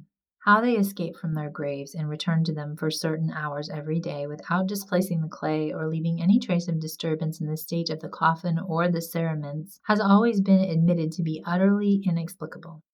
The amphibious existence of the vampire is sustained by daily renewed slumber in the grave. Its horrible lust for living blood supplies the vigor of its waking existence. The vampire is prone to be fascinated with an engrossing vehemence resembling the passion of love by particular persons. In pursuit of these, it will exercise inexhaustible patience and stratagem, for access to a particular object may be obstructed in 100 ways. It will never detest until it has satiated its passion and drained the very life of its coveted victim. But it will, in these cases, husband and protract its murderous enjoyment with the refinement of an epicure, and heighten it by the gradual approaches of an artful courtship. In these cases, it seems to yearn for something like sympathy and consent. In ordinary ones, it goes direct to its objects, overpowers with violence, and strangles and exhausts often at a single feast. The vampire is apparently subject in certain situations to special conditions. In the particular instance of which I have given you a relation, Mersala seemed to be limited to a name which, if not her real one, should at least reproduce, without the omission or addition of a single letter, those, as we say, anagrammatically, which compose it. Carmilla did this. So did Milarsa. My father related to the Baron Vordenburg, who remained with us for 2 or 3 weeks after the expulsion of Carmilla, the story about the Moravian nobleman and the vampire at Karnstein churchyard, and then he asked the Baron how he had discovered the exact position of the long-concealed tomb of the Countess Mersala. The Baron's grotesque features puckered up into a mysterious smile. He looked down, still smiling, on his worn spectacle case and fumbled with it. Then looking up, he said, "I have many journals and other papers written by that remarkable man. The most curious among them is one treating of the visit of which you speak to Karnstein. The tradition, of course, discolors and distorts a little. He might have been termed a Moravian nobleman, for he had changed his abode to that territory, and was beside a noble. But he was in truth a native of Upper Styria. It is enough to say that in very early youth he had been a passionate and favored lover of the beautiful Mersala, Countess Karnstein. Her early death plunged him into inconsolable grief. It is the nature of vampires to increase and multiply, but according to an ascertained and ghostly law. Assume, at starting, a territory perfectly free from that pest. How does it begin, and how does it multiply itself? I will tell you. A person more or less wicked puts an end to himself. A suicide, under certain circumstances, becomes a vampire. That spectre visits living people in their slumbers. They die, and almost invariably in the grave develop into vampires. This happened in the case of the beautiful Marsala, who was haunted by one of those demons. My ancestor Vordenberg, whose title I still bear, soon discovered this, and in the course of the studies to which he devoted himself learned a great deal more. Among other things, he concluded that suspicion of vampirism would probably fall, sooner or later, upon the dead countess who in life had been his idol. He conceived a horror, be she what she might, of her remains being profaned by the outrage of a posthumous execution.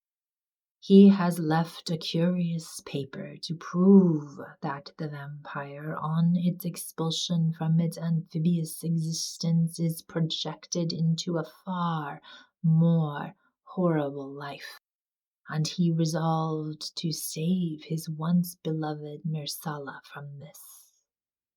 He adopted the stratagem of a journey here, a pretended removal of her remains, and a real obliteration of her monument.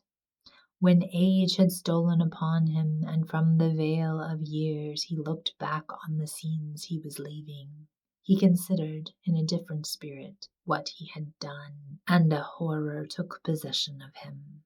He made the tracings and notes which have guided me to the very spot, and drew up a confession of the deception that he had practiced.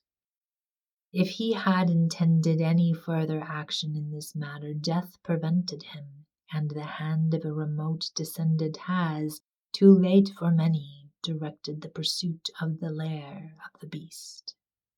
We talked a little more, and among other things he said was this: one sign of the vampire is the power of the hand. The slender hand of Mersala closed like a vice of steel on the general's wrist when he raised the hatchet to strike. But its power is not confined to its grasp. It leaves a numbness in the limb it seizes, which is slowly, if ever, recovered from. The following spring my father took me a tour through Italy. We remained away for more than a year.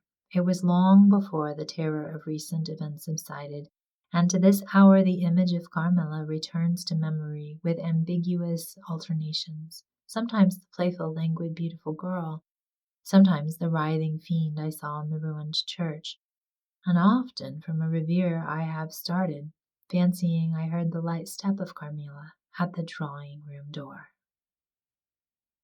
Thank you for joining us for the audiobook reading of Carmilla by Sheridan Le Fanu. If you enjoyed Carmilla, check out Pirates. It's a playlist also here at Pendant and Ring YouTube. Make sure you've subscribed. If you have any suggestions for the next book, let me know in the comments below. We'll see you next time on Pendant and Ring.